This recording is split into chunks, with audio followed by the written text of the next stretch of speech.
So it's good to have you all here tonight, and certainly I think the weather has had some impact on our numbers, but nonetheless, we're here. And I think what we're going to be exposed to tonight is something that's going to be very provocative and will help us to think through some things about science and what science is saying to us and what the Bible is saying to us and how to weigh those out and balance them. I'd like to introduce to you Rudy Davis, who's responsible for bringing our guest to us today. And Rudy, would you come and do the introductions for us? All right.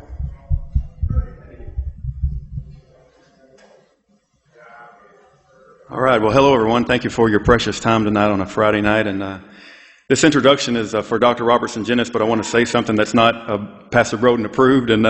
But I wanted to tell just a quick introduction about Pastor Broden. As we all know, it's hard to find truth in this world today. Mainstream media, our colleges, our scientific universities. It's very difficult to find truth in this world, and there are some truths in this world that are so difficult to talk about in mainstream that it takes a very bold and courageous man to speak the truth. And praise God that we do have men like Pastor Broden. But I wanted to tell a quick story. There was a truth about our president. That, some people think that he may not be eligible to hold the office of president. And there was an opportunity to hold a seminar and a meeting to discuss the eligibility of that man. And we had people like Pastor Wally Drake, who ran for Vice President of the United States. He was Vice President of the Southern Baptist Convention. We had Pastor James David Manning. I could go through the names of the people that were going to come together and meet to discuss that issue. And when I first, that opportunity came together and the Lord had blessed me to be a part of that, I said, well, let's find the biggest church in all of Dallas, to bring these people together and make an impact. And we reached out to the First Baptist Church in downtown Dallas with Pastor Robert Jeffers. Pastor Robert Jeffers' people, we communicated with them, and they said that we don't get involved in political issues. I said, well, that's a shame, but God told me that it's not about the biggest church in all of Dallas. It's about the boldest and the bravest church. And we reached out to Pastor Broden right here, and we had the event. And truth was spoken that day regarding eligibility of the so-called President of the United States. And I praise God for brave men and women who do allow truth to be spoken in their holy sanctuary. So praise God for Pastor Broden. So like I said, there are some truths that are very difficult to speak about. And some of us do believe the Bible is our ultimate truth and our ultimate guide in this world. And there's a verse that says, truth has fallen in the street. Well, the man I'm about to introduce, Dr. Robertson Jennis, has worked very hard to pick it up out of the street and to present it here tonight. And I know he's done a tremendous amount of work and labor to put together films and books and DVDs. And when you've had a chance to review his material and hear him speak, I think he's going to speak a truth to us that I think is worth listening to, and I think it's biblical. And I appreciate Dr. Robertson Jennis, and let's give him a warm Texas welcome. Thank you.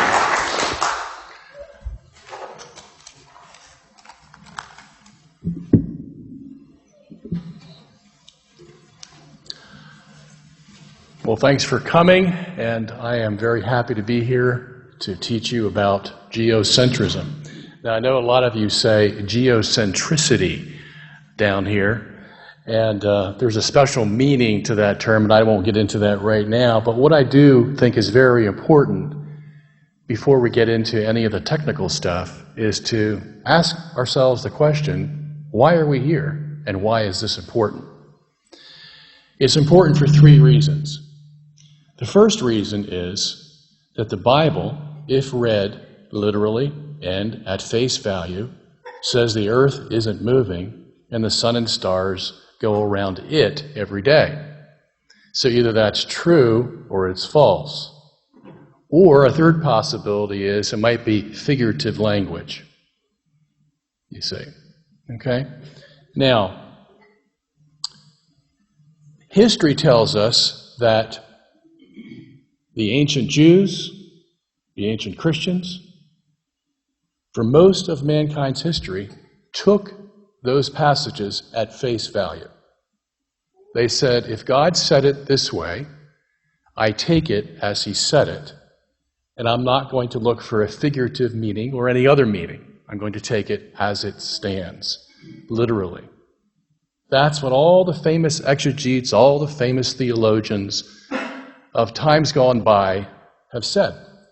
And they passed it down to us. And they said, this is the way you ought to read the Bible. So, in the last 100 or 200 years, we had some problems, however, with that interpretation. Some people who looked through their telescopes claimed that it wasn't the sun going around the earth, it was actually the earth going around the sun.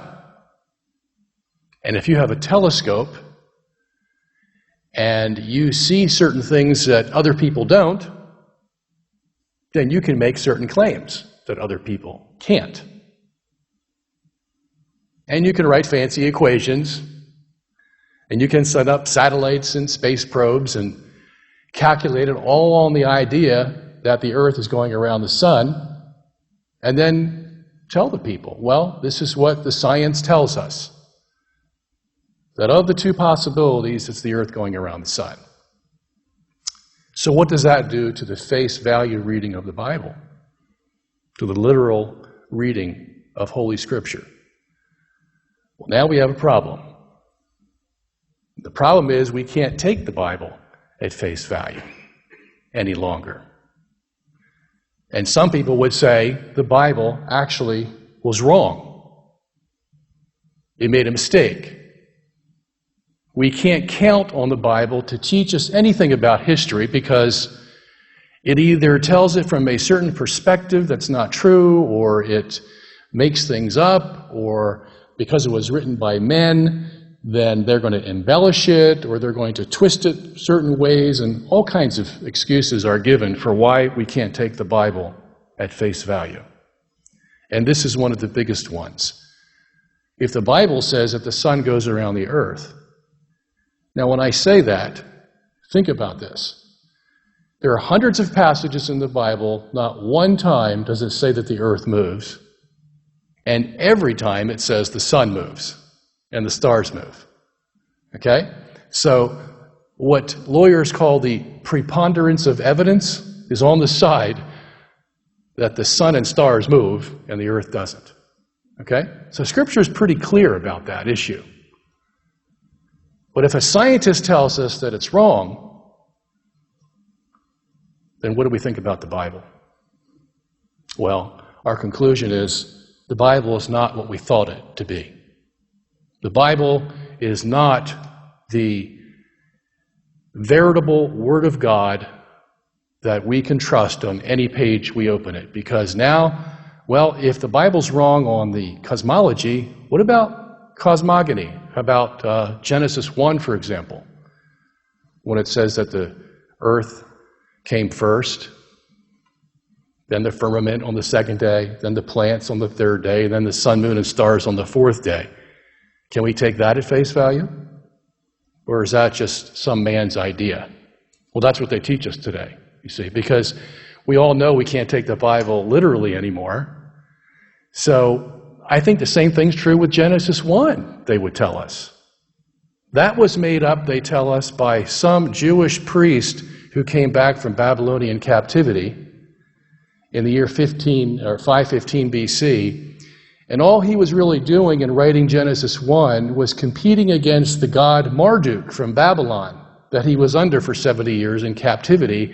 And now, since the Jews were coming back to Israel, they needed a god as strong or stronger than Marduk, the Babylonian god, so they wrote about this God who created the world in 6 days.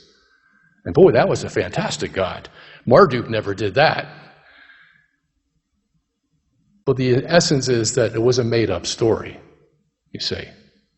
And why could they do that? Well, we all know we can't take the Bible at face value anymore. Why is that? Well, because the earth goes around the sun. The sun does not go around the earth. So you see the ramifications and implications of what we're doing tonight. It reflects on everything that the Bible says. Here's another example for you. If the Bible can't be trusted in its historical facts, in its propositional truths, what about homosexuality? When Paul says in Romans chapter 1 that it is a damnable sin, or Jude says the same thing and talks about the people in Sodom and Gomorrah. Well, science tells us today, and science was the one who told us that the earth went around the sun. Well, science also tells us today that homosexuality is not something that we decide to do. It's just congenital. We were born with it, and we can't help ourselves. Did you ever hear that excuse before? Yeah. And why can we do that? Well, because we've all discovered that the Bible isn't true in its historical details, you see. And you can go down the list. So what we're doing here tonight is saving the veracity of Scripture. If Scripture says it, it means it, and that's what we are to believe. Period.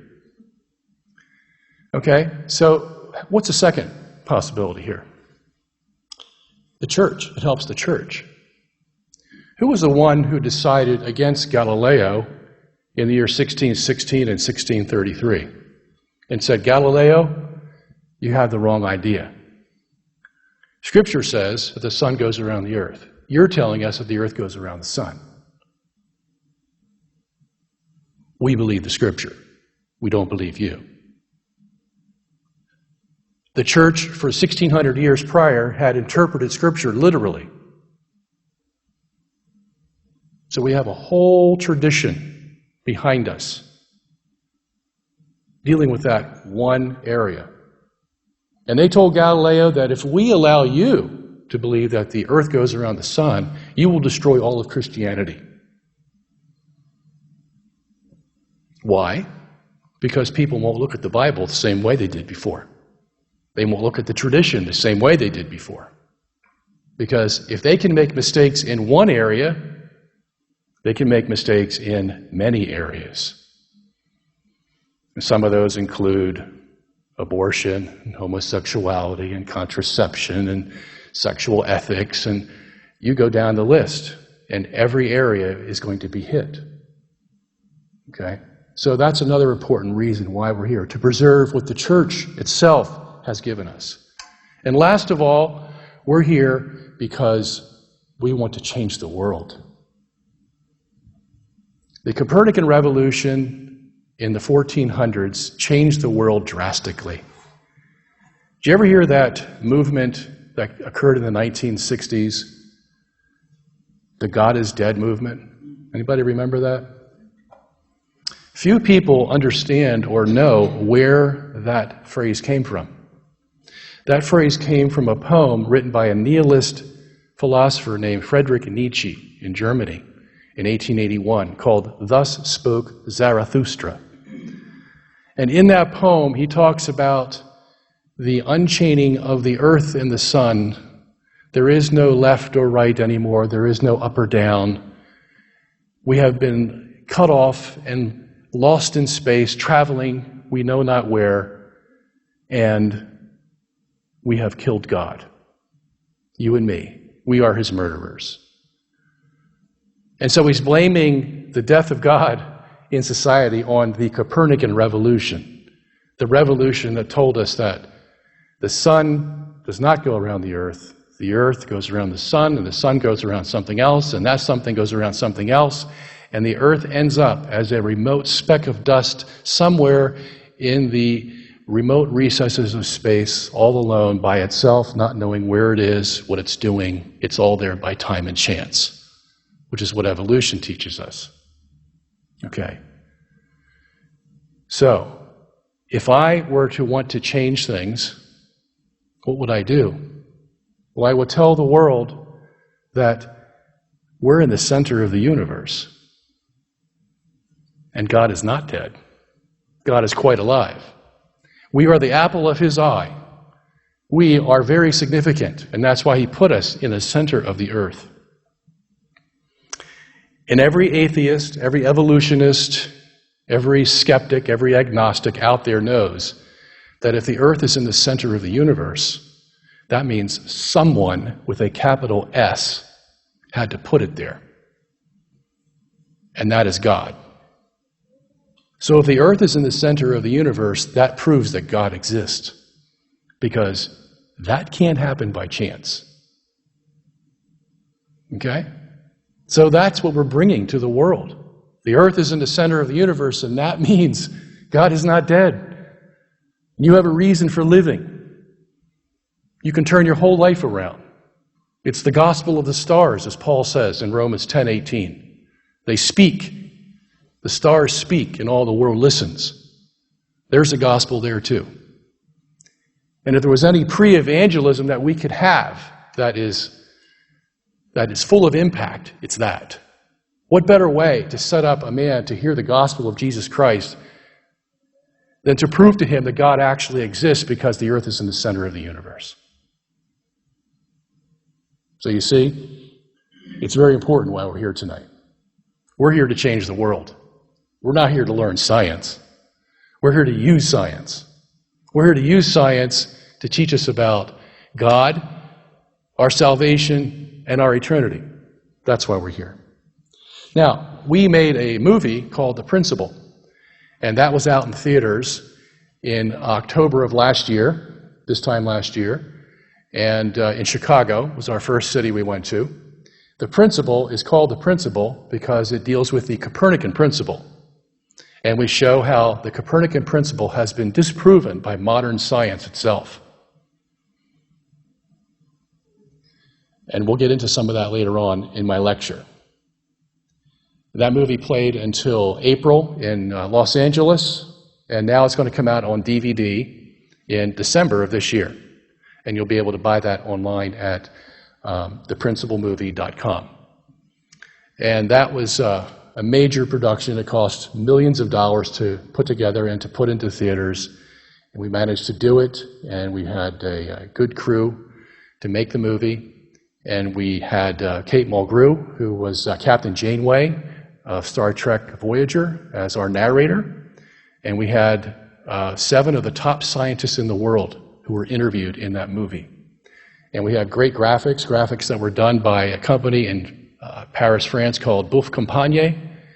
And they did movies like Thor and Batman and all kinds of movies like that. So we got them to do our movie.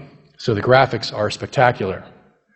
And so it's well worth the money that you're going to spend for that. I think it's going to be $19.95 or something. But it's something that you'll treasure and something that's never been made before in the history of mankind, to be quite frank with you. That's how spectacular it is with the information that we're giving you in that DVD. And then we proceeded to make another DVD called Galileo Was Wrong, and that's 4.5 hours long, and that gets into much more detail. And I'm going to play some of that for you tonight, just a little bit, just to whet your appetite. I'm going to try to minimize the science tonight as much as possible and just give you a sort of a cursory review of what we've put together so that in your spare time you can look at the DVD and study it more in depth as you have the time. Then we made another DVD after that called Journey to the Center of the Universe. That's also available on the table out there. So after we're done the lecture, feel free to browse. And I also brought all the books that I have written on this subject. I think I've written about 7 or 8 of them now. And it's in its 11th edition, Galileo Was Wrong. And we have another one for all you first-timers called Geocentrism 101. For all you who are just starting out, are interested, but are a little scared about the topic, I try to make it as simple as I can in Geocentrism 101. And we have some nice CDs that go along with that show you animations of how it's all put together. And so it's very enjoyable and very educating. Okay? So what we're first going to do is play you one of the scenes from Journey to the Center of the Universe so you can see the kind of way we made the movie and the questions that need to be answered that will be brought up in this first scene.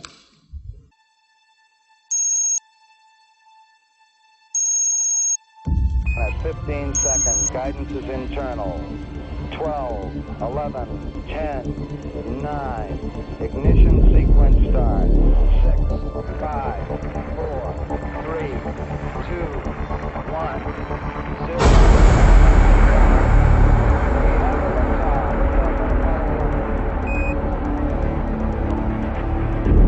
Forward, drift to the right level. 30 seconds. Forward.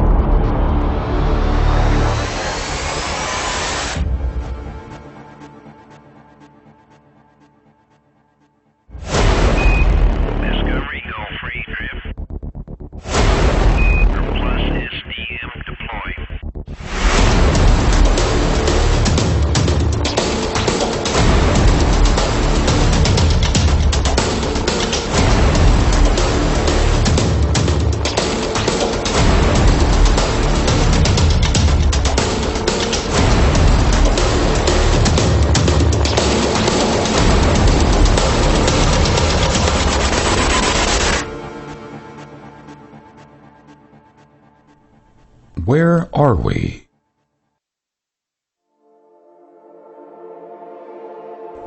Who are we?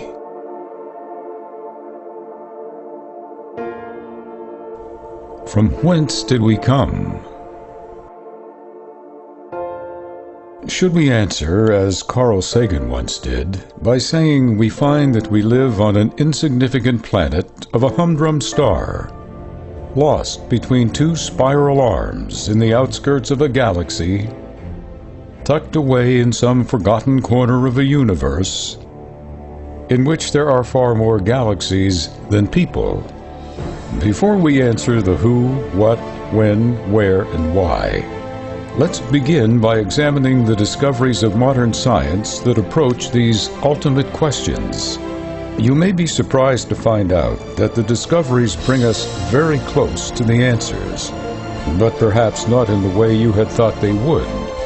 For example, did you know that the newest cosmological evidence puts the Earth at or near the center of the universe, and this is admitted by many popular scientists? Did you know that experimental evidence from over 100 years ago to the present day shows the Earth is motionless in space? Did you know that Einstein's special theory of relativity was invented to counter the many experiments in the 1800s and 1900s that showed the Earth was standing still in space?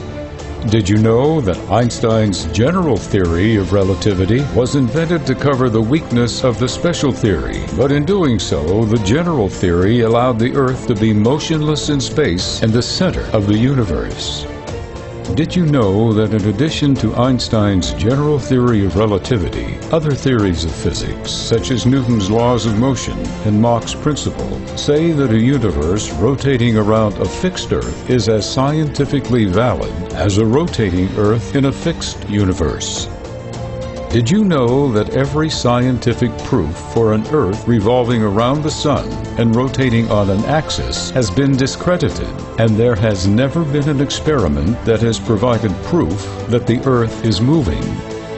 Did you know that the most recent data from satellite probes sent up in the 1990s and 2000s show that the known universe is aligned with both the Sun-Earth ecliptic and the Earth's equator, revealing that our universe is geocentrically oriented, with Earth at the center?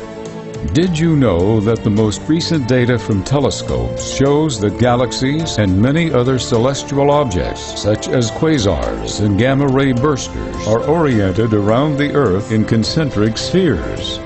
As you can see, in sharp contrast to Carl Sagan's perspective that the Earth is lost in space, the scientific evidence shows we are indeed very special, since it appears we're placed at the very hub of the universe, motionless and serene, watched and cared for by someone who apparently did not leave things to time and chance. For the next hour or so, sit back and watch as we provide shocking scientific evidence from the best scientific minds and the best experiments to confirm these astounding truths. We must caution you, however, the evidence you are about to see is so shocking and so revolutionary that once you grasp its significance, you will no longer be the same. In short, the knowledge within has the power to change your life.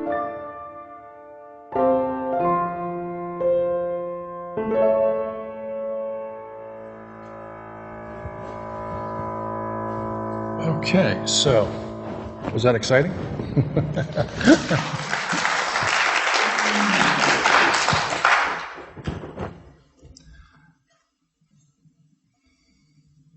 Okay, so now what we're going to do is I'm going to give some PowerPoint slides with a lot of pictures, and I'm going to try to explain things in simple terms, and then we'll go back to the DVD at the appropriate time. I'm also going to show you some animations to try to help you think these things out. Okay, so here's the first slide. Second slide. All right, so here's Carl Sagan. We picked him as the icon of modern science because he was an atheist and always talking about how big the universe was. He was astounded about how big the universe was. And it is big. But his whole vision was that we were lost in some corner of the universe with no significance, no meaning, no nothing. And he died that way. Poor man. Okay? So that's why it's important. You see, he said it himself.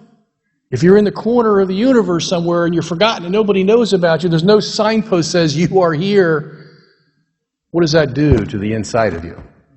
Rips you apart. You're in void. You're in nothingness. You don't know where you are.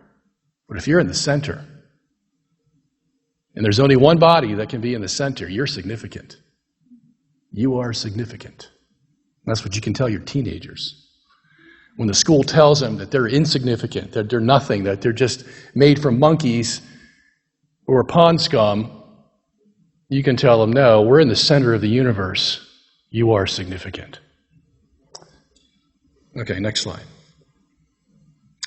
Okay, what a lot of people don't know is Galileo repented of his Copernicanism, heliocentrism, the idea that the sun is the center and the earth and the planets go around it, repented of that before he died, a year before he died. And we know this because he wrote a letter to one of his best friends.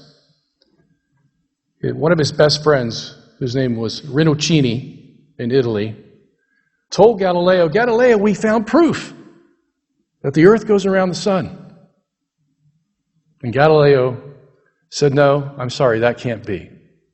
And he wrote this letter, which said up here, the falsity of the Copernican system should not in any way be called into question above all. Not by Catholics, since we have the unshakable authority of the what? Sacred Scripture, interpreted by the most erudite theologians, whose consensus gives us certainty regarding the stability of the earth, situated in the center, and the motion of the sun around the earth. And so on, you see. A year before he died. And what people don't know also about Galileo is the reason he came to this resolution was that in 1639, 3 years before he died, he had a dramatic conversion to the Christian faith. Prior to that, Galileo was part of an underground movement to undermine Christianity and the church. And then God got a hold of him. Galileo was quite a character when he was a non-Christian. He had 4 illegitimate children, 3 of which he treated very badly. And his friend Rinuccini was so upset that Galileo wrote this letter to him that he tried to erase his name. There's Galileo's signature. He tried to erase Galileo's name off the letter so that no one would ever know that Galileo wrote this damning letter against Copernicanism. And we didn't find this letter until just a few years ago. It was only published in 1909. Many years after the incident took place. Okay? So, there's a lot of information that's coming out, as it usually does. It all seeps to the surface eventually. We find it, and here it is for you. Okay, next slide, please. Now, is it just me saying this to you? No, I did not make this stuff up. I am just getting the information that I've read in the books from the most famous scientists in the world, and I'm bringing it to you. The only thing I've done, basically, is sift it out, catalog it, put it in books, and put it in a movie. So it's all there for you because they've all said it. And here's one of them right here. Here's a man who wrote a book that was endorsed by Albert Einstein. Is there any scientist more famous than Albert Einstein? Okay, and what did he say? He says, we can't feel our motion through space, nor has any physical experiment ever proved that the Earth actually is in motion. That book was written in 1949. And this guy's a scientist writing this book, The Universe and Dr. Einstein. Okay, so there's your first clue. No one's ever proved that the earth is moving. Well, I thought that was common knowledge. Didn't you? Weren't you taught that in 3rd grade?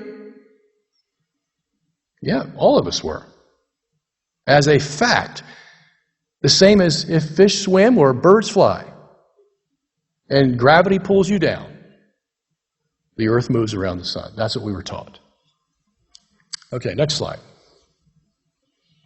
Now here's Einstein himself, who wrote The Evolution of Physics. Well, that gives it away because he's telling us that physics evolves. It certainly does. For him, it evolved. And we'll get into that if we have time later on.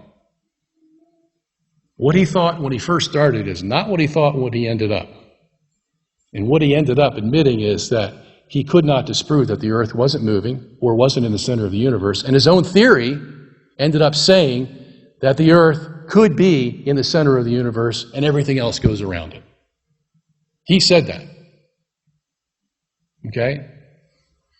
He gave us a hint here. He says, since the time of Copernicus, we have known that the earth, it's kind of fuzzy. The earth revolves around, rotates on its axis and moves around the sun. Even this simple idea, so clear to everyone, was not left untouched by the advance of science. And that's quite an understatement, as we will see. Okay, next slide. Here's Stephen Hawking, another, probably the next most famous scientist to Einstein, still living today. He just wrote a book in 2010 called The Grand Design. And here's what he says. So which is real, the Ptolemaic or Copernican system? Now, the Ptolemaic was the one that had the earth in the middle and the sun and planets going around it. Copernican was just the opposite, okay? So which is real? Although it is not uncommon for people to say that Copernicus proved Ptolemy wrong, that is not true. As in the case of our normal view versus that of the goldfish, can you read that? It's kind of fuzzy.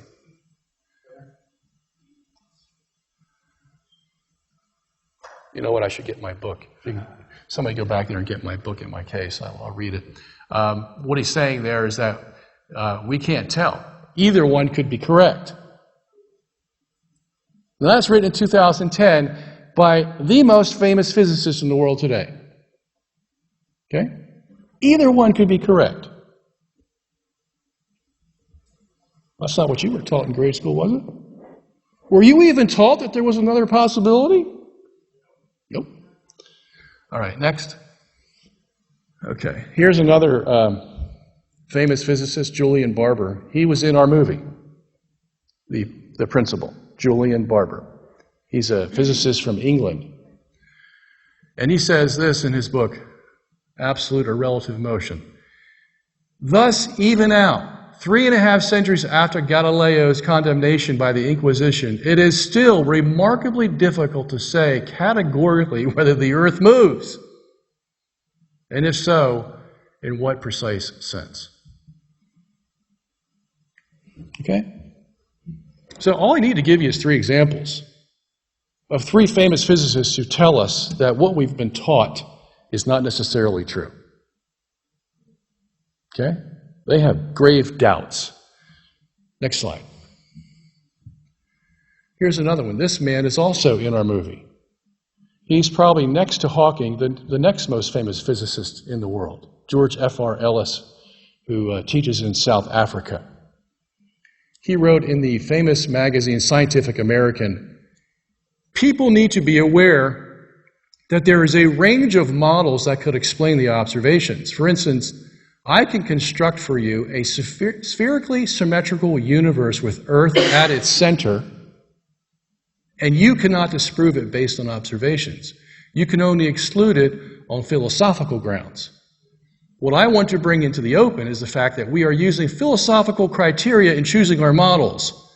A lot of cosmology tries to hide that. Well, that's a mouthful, isn't it? Yeah, you see, so we got these two possibilities. Which one are we going to choose? We know one has to be right.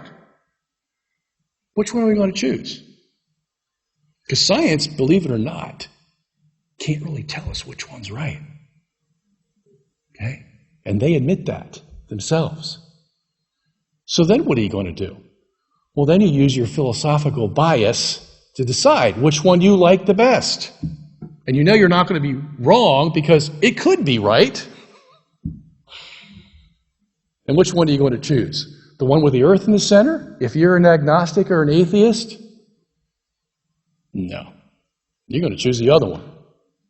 That puts the earth where Carl Sagan wanted it to be. Where? In the remote recesses of space, lost among the stars, with no significance, you see. You're not going to put it in the center, because if you put it in the center, that means what? Yeah, someone had to put it there. And that means you're responsible to him. Which means you can't live the life you're living right now. Boy, when it goes that deep, that can conjure up a lot of philosophical bias, can't it? Yeah. Next slide. Then along came Isaac Newton, 1600s, born on the same day, I think, that Galileo died. And about 50 years later, he wrote his book, most famous physics book in the world, even to this day, called the Principia. Okay? And in that, he gave us these equations, F equals ma, and the force of gravity, mass 1 times mass 2 over r squared. Okay? We won't get into those right now. Just want to let you know that this guy exists, and that's what he gave us. Next slide. Now, here's something that's very interesting that we just found. I was on a plane one day going to Boston, and I had bought this book written by this man, Steven Weinberg. He's a very famous physicist in the United States today. And he wrote this book in 2015 called To Explain the World. And I just was reading it by happenstance. You know, I didn't know if I was going to find anything good in it, but I always read these books to see if there's anything that there's a gem. Usually there's a gem in there that I go, oh, wow, that's a nice quote I could use for my movie or my book or whatever.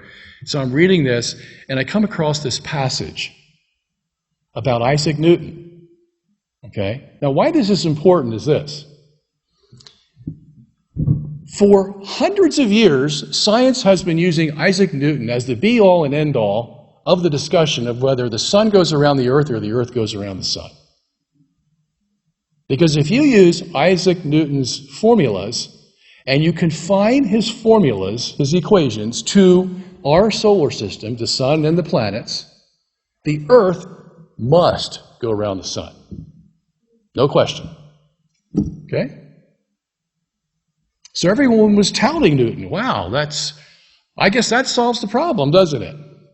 If we use his equations. And why are his equations so reliable? Well, because they were proven in the laboratory.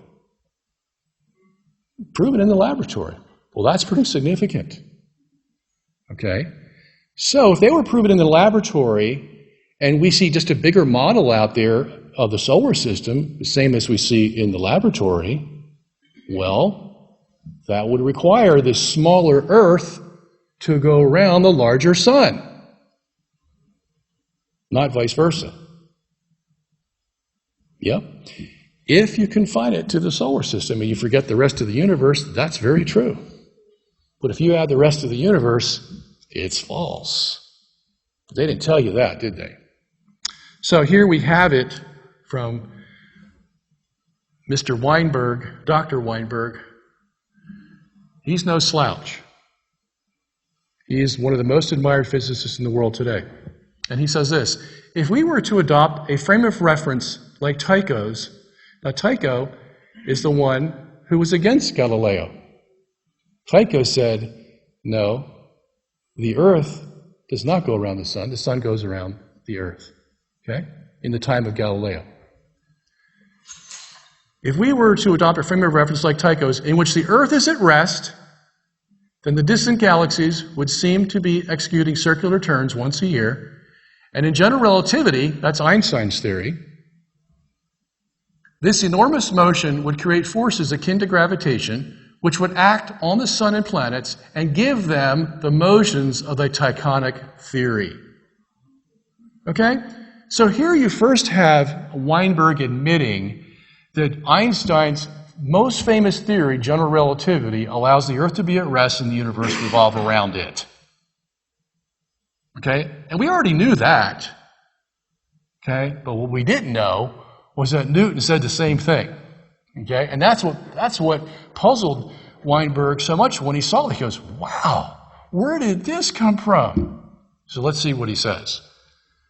Newton seems to have had a hint of this in an unpublished Proposition 43 that did not make it into the Principia, that famous book I just told you about. Newton acknowledges that Tycho's theory could be true if some other force besides ordinary gravitation acted on the sun and planets. Next slide. And here is Newton's Proposition 43, okay, in his own handwriting. And I just happened to get that from a professor at Tufts University. He didn't know what I was going to use it for, though. And I put it in the book, and we put it in the DVD. So, and here's Tycho's name right here, you see, right at the end. All right, next slide. Now, if you go further into Newton's theory, and you expand it to the rest of the universe, and you don't try to exclude the universe, that makes sense, doesn't it? I mean, we do live in a time and space that includes a universe, don't we? Yeah. It's not just the sun and the planets.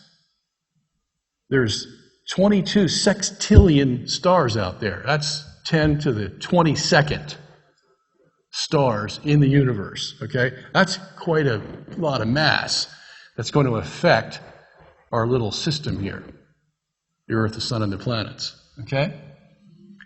Now, I'm not going to go through this, but here's a formula in calculus that if you use it, torque is the turning. And the torque will be zero, that is no rotation of the Earth, if you add all the mass of the universe, its density, volume, and a point mass, and the center of mass, and you put it into an equation that they normally use for things like this, what it will do is not turn the Earth. It will stay fixed while the universe revolves around it. That's interesting, isn't it? Okay? All from modern science, courtesy of modern science today, showing you the geocentric universe. Next slide. Here's a guy, another scientist named Ernst Mach. Anybody ever hear of speed of sound being broken, Mach 1, Mach 2? Well, that's the guy who invented it, okay? But he was also dabbling in many other things. And he's the guy that told us that, hey, Mr. Newton, you have a good equation there. The problem is you didn't apply it right. You only applied it to the sun and the moon and the stars, and you forgot the rest of the universe. Can't do that, okay? Can't do that. So what he did is he applied the rest of the universe. And he was the first guy to tell us that, yeah, if that's the case, then the universe can go around a fixed Earth, or it could be that the universe rotates in a fixed universe. One or the other. But they're both possible. Which one will be determined? Okay? And he quotes a guy here. It says, when the universe, or when the subway jerks you, it's the fixed stars that throw you down. What he meant by that was that here we are in the Earth and the sun right here, and you have all these stars around us. You've seen those constellations out there every night, right? And it goes around. Okay, well, they have force. They have mass, and so therefore they have force. And if you combine all those stars and all that force, well, there's a tension that's created, a gravitational tension, with the tension being zero in the center, but it increases as you go out from the center, okay? And that force holds things together.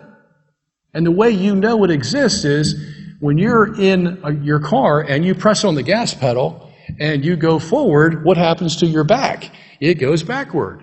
Well, what's making you go backward? that tension I just talked about from those stars, that gravitational tension that's all around you. You're oblivious to it except when you try to go against it real fast. You see? All right, next slide. Okay, so how do we explain the Earth being in the center and the sun going around it, sun and stars going around it, from a Newtonian perspective, Newtonian physics?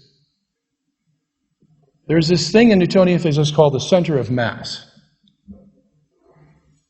Okay, so let's play that animation.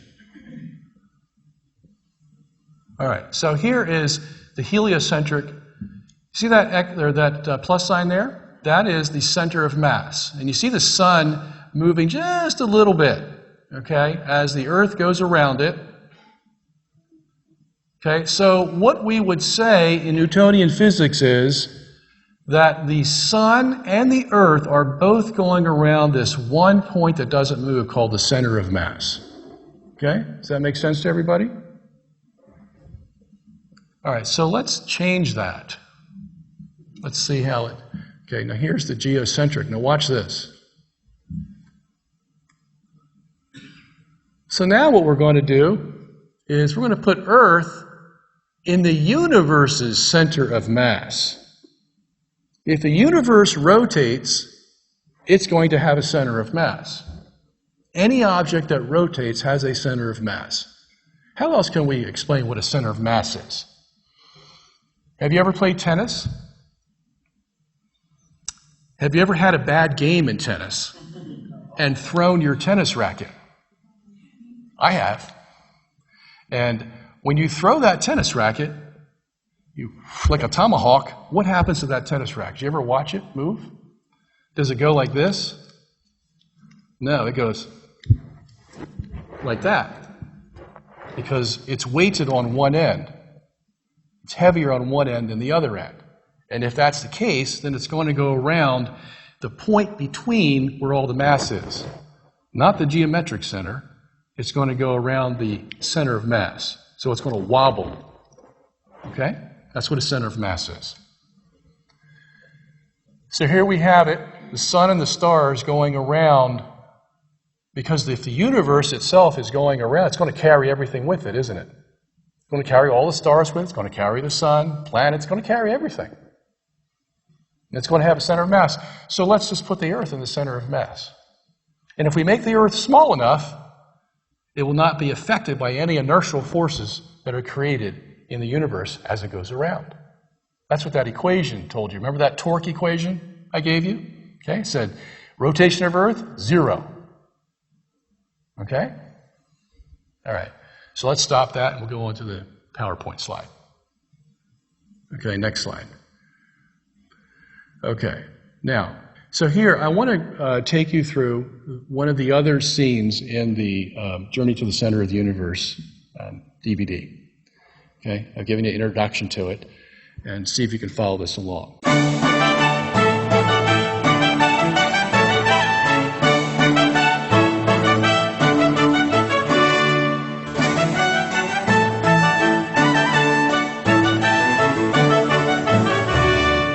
About a century after Kepler, Tycho, Galileo, and Riccioli had battled against one another, Isaac Newton arrived on the scene. In his book, Principia Mathematica, he published his now famous 3 laws of motion. As fate would have it, Galileo's intuition about smaller bodies revolving around larger bodies was confirmed and put into a mathematical equation by Newton. Newton's equation said that the force of movement is determined by the mass of an object multiplied by its acceleration. It now seemed that heliocentrism had finally won the great battle of cosmology. Newton also said that the force of gravity is equal to the mass of the first object multiplied by the mass of the second object divided by the square of the distance between them. Since the Sun is more massive than the Earth, the gravity of the Sun is greater and thus would pull the Earth toward the Sun. To compensate for the inward force of acceleration toward the Sun, the Earth must produce an equal and opposite acceleration away from the Sun in order to stay in its orbit.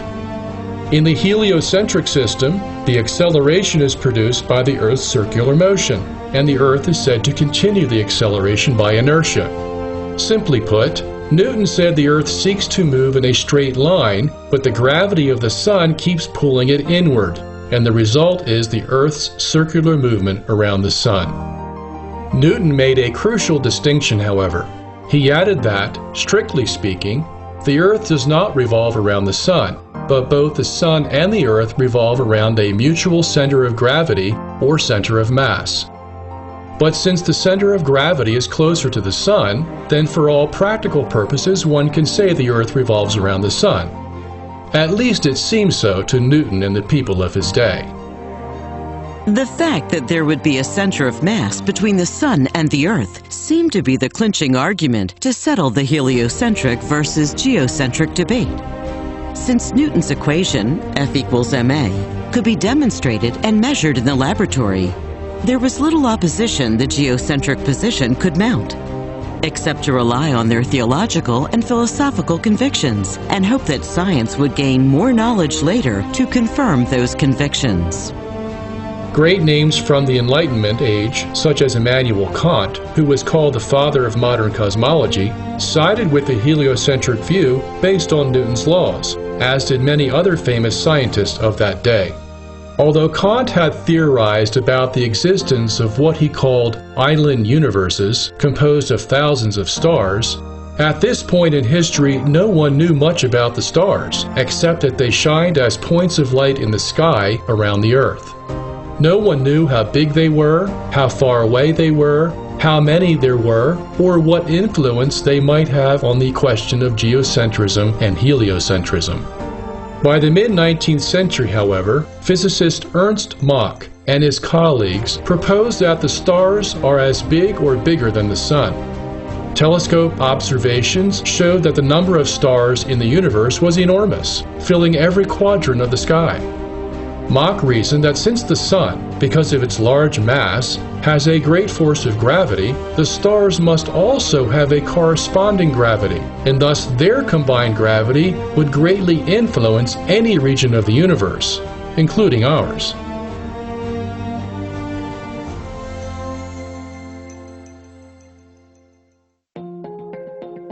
Hence, Mach, in opposition to Newton, argued that no place or object in our solar system escapes the force of the stars.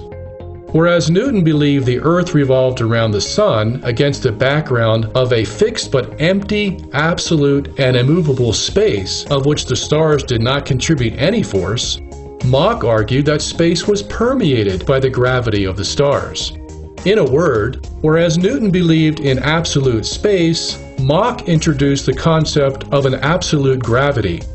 Hence, Mach argued that not space, but matter, which produces gravitational force such as what we find in the stars, should serve as the fixed background to measure any terrestrial or celestial movement. For example, Mach said that the reason we will be pressed against the wall of a rotating amusement ride is that the gravitational force of the stars surrounds us. We feel the stars' ubiquitous force whenever we change direction or accelerate on Earth. Otherwise, we are oblivious to it. A rotating amusement ride, although it moves at a uniform speed, is understood to be accelerating in physical science, and thus we feel the force, otherwise known as centrifugal force. As one modern scientist put it, quote, "When the subway jerks, it's the fixed stars that throw you down," unquote. What this means is that there is a gravitational tension on Earth created by all the masses of the universe, tension analogous to a stretched rubber band. When we suddenly move against that tension, we feel it as a pushing or pulling force on our bodies. This is otherwise known as inertia.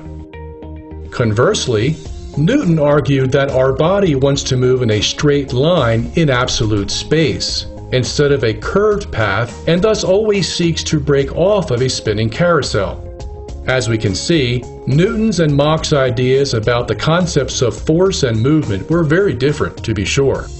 Additionally, Mach's new insight of the universe led him to conclude that there was no difference between the Earth rotating in a fixed star field as opposed to the star field rotating around a fixed Earth. Both systems would produce the identical forces. Consequently, Mach's contribution to science reopened the heliocentric versus geocentric debate. If there was no difference between a rotating Earth and a fixed star field, as opposed to a rotating star field around a fixed Earth, how could we determine which was the reality? In a word, Mach expanded our view of motion beyond the two-body mechanics of Newton's original equation. If m1 is the Sun and m2 is the Earth, Mach said, in a roundabout way, that we needed another m to represent the stars. Newton's laws of motion could still be applied in closed systems in which a limited number of bodies were present. Say, for example, the moons of Jupiter going around Jupiter. On much larger scales, however, that is, the scale of the universe itself, how would Newton's laws of motion apply if the whole star field were in rotation around one central point, and that point happened to be the Earth itself? The answer is very simple. According to Newton's laws, if the universe's stars were rotating around a fixed Earth, the center of gravity, or center of mass, would no longer be near the Sun, but at the Earth itself. Theoretically, the universe could be positioned in such a way that it would balance perfectly on the Earth, and thus keep the Sun a safe distance from the Earth. The Earth would act as a center of mass for the universe. Essentially, the whole universe can rotate around a motionless Earth and obey the laws of physics as they are presently believed to function in both Newtonian and Machian mechanics.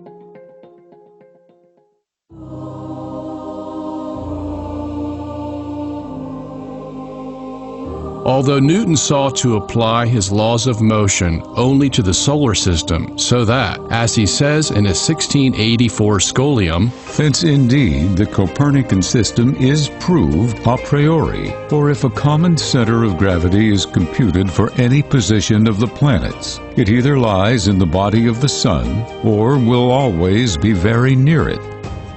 In the end, Newton realized, especially after consultation with Christian Huygens, that his laws of motion could be applied more expansively. In doing so, it would allow the solar system's center of mass to be near the Sun, but also allow the Earth to be the center of mass of a much larger system. As such, the Sun, with its planets, would revolve around a fixed Earth as described in the Tychonian system.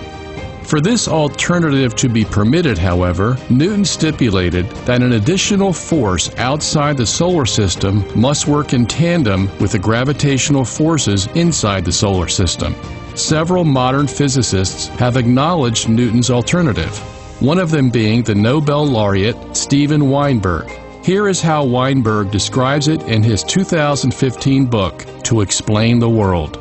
If we were to adopt a frame of reference like Tycho's, in which the Earth is at rest, then the distant galaxies would seem to be executing circular turns once a year, and in general relativity, this enormous motion would create forces akin to gravitation, which would act on the Sun and planets and give them the motions of the Tychonic theory. Newton seems to have had a hint of this. In an unpublished Proposition 43 that did not make it into the Principia, Newton acknowledges that Tycho's theory could be true if some other force besides ordinary gravitation acted on the Sun and planets. Weinberg's reference to, quote, forces akin to gravitation. But I just wanted to give you a flavor of how we put it together on the DVD. And what I want you to do now is get up scene 6, if you could. Okay. How are we all doing out there? Everybody still awake? Okay. All right. What time is it? 8:50. Okay. 15? Okay. All right. Now let's go back to the PowerPoint. Next slide. Okay. Now, what I'm going to show you are some animations of what they call orreries. O-R-R-E-Y-S. And these show you how you can understand this Earth in the center, or the Sun in the center. You can even put Mars in the center, anything you put in the center, and we'll see what it looks like, okay? So, what we're going to do is run that animation that we have.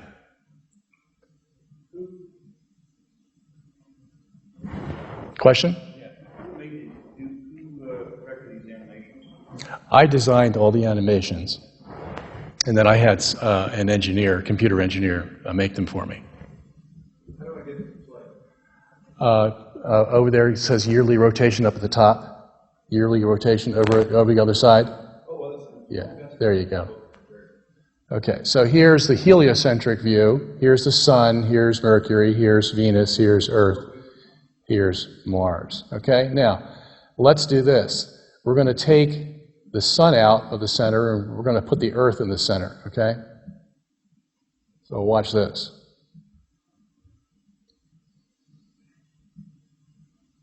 And that's what happens. That's called the Tychonic model, okay? Very simple, isn't it? And what would be happening here is that the universe itself would be going around the Earth on what they call a sidereal rate. That's 23 hours, 56 minutes, 4.1 seconds. The universe goes around the Earth, okay? Okay, so let's just see how this can play out. Let's put Mars in the center.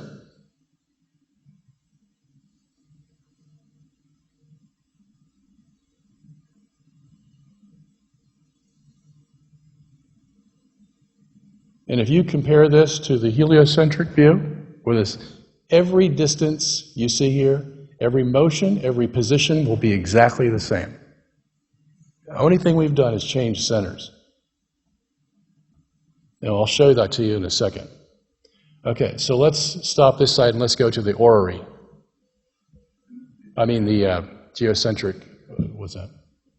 Okay, so here we are. Here's the heliocentric. Here's the geocentric.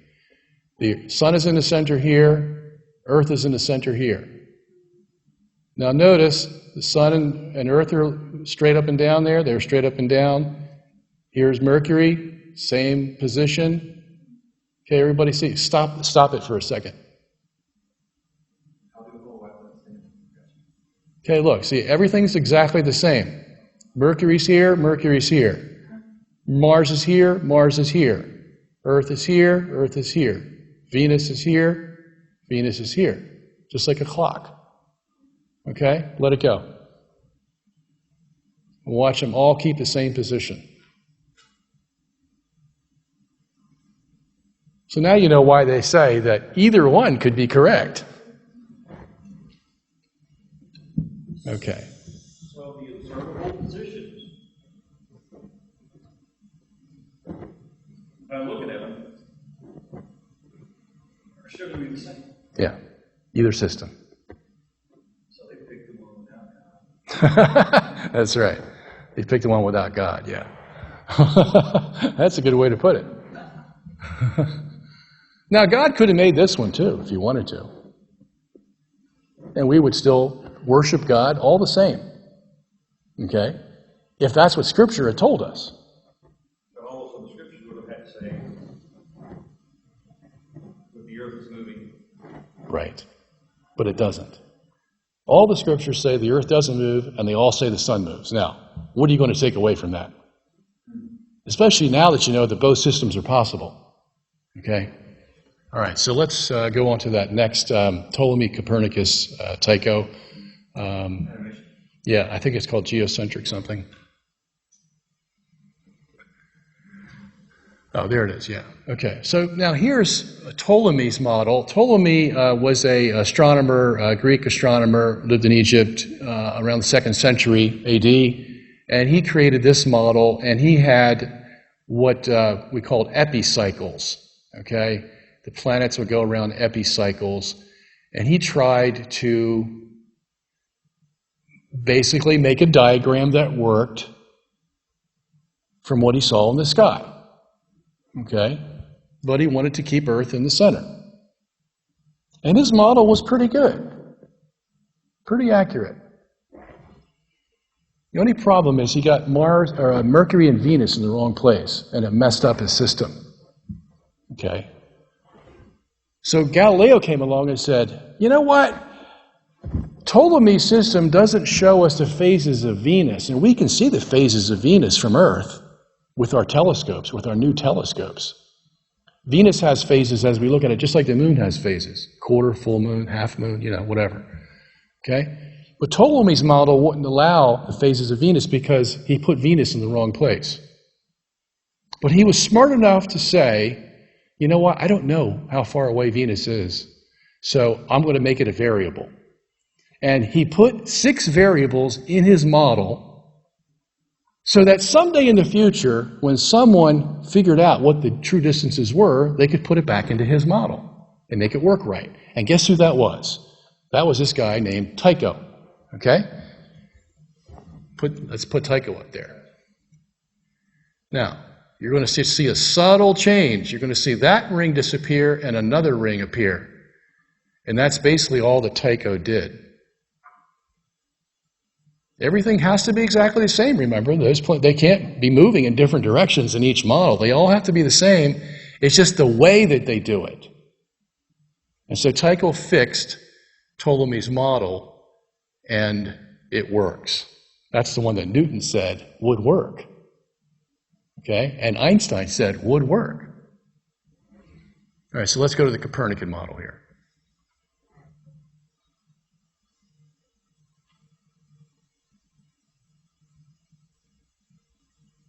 See?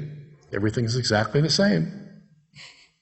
If you put the Tychonic and the Copernican side by side, you'd see exactly the same thing. You'd just see different circles.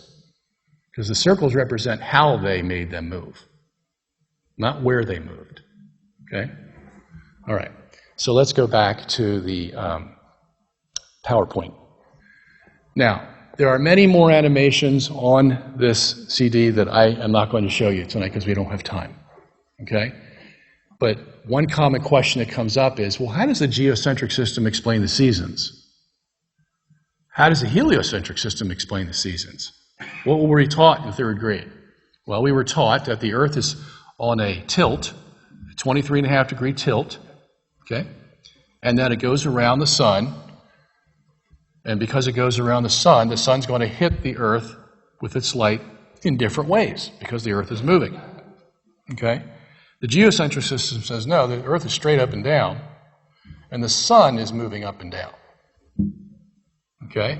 So the sun's going to move up 23.5 degrees and down 23.5 degrees. So in essence, it's going to be making a spiral around the Earth. And what's making the sun do that? The universe that's going around. It's carrying it. And the whole universe itself is moving up and down just a little bit, up and down over the course of a year, and it's moving the sun with it. And you'll see the stars will move as well. Okay? So that's how, but I can't show you that right now. It's going to take too long to bring it up. So next slide. There's this other thing called stellar parallax. Now, in Galileo's time, he said, well, if my theory is correct, then we should be able to see stellar parallax. And what this is if you got 2 stars and you looked at them from Earth, they're going to look they're going to form an angle. And if the Earth goes around the sun, it's over here, then this angle is going to change. This star is going to be over here this time. Okay? That's called parallax. That's 2 different stars you're looking at. And you can even do that with your thumb. If you put your thumb out like this and you close one eye, okay, and then you open the other eye and you close this eye, what's going to happen to your thumb? Try that. Put your thumb out in front of you. Okay? Your thumb looks like it's changing position, right? Okay, that's parallax.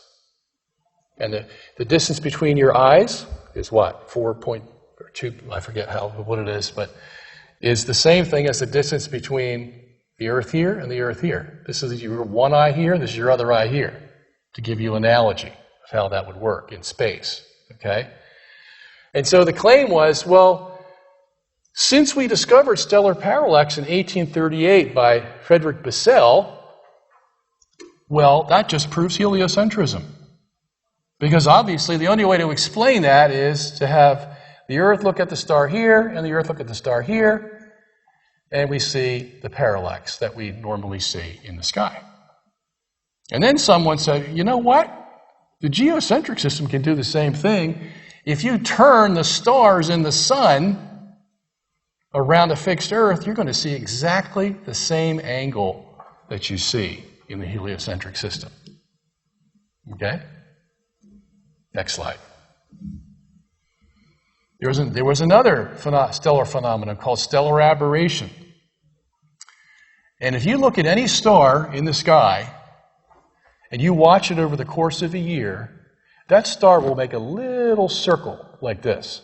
Every single star in the sky makes a little circle, and it makes the same size circle no matter how far away the star is or how close it is. No matter whether it's up here or over here, it makes this little circle.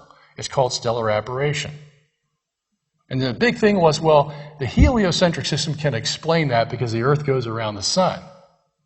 But then somebody figured out, well, the same thing would happen if the stars went around the Earth. You'd see the same exact thing. And those animations that I gave you on the CD-ROM will show you that. You can go look at it yourself. Okay? Next slide. The Foucault pendulum. Has anybody ever been to a museum and seen the Foucault pendulum? Okay?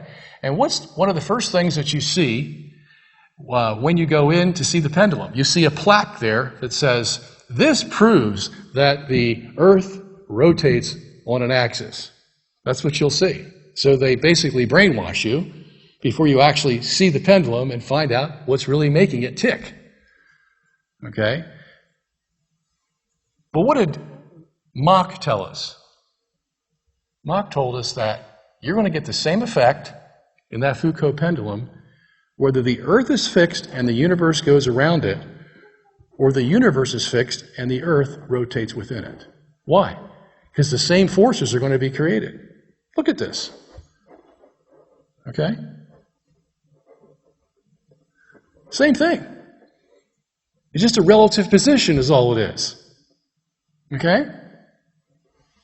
And if that's the case, if it's just a relative position, then the same forces are going to be created to make that pendulum swing. Okay, next slide.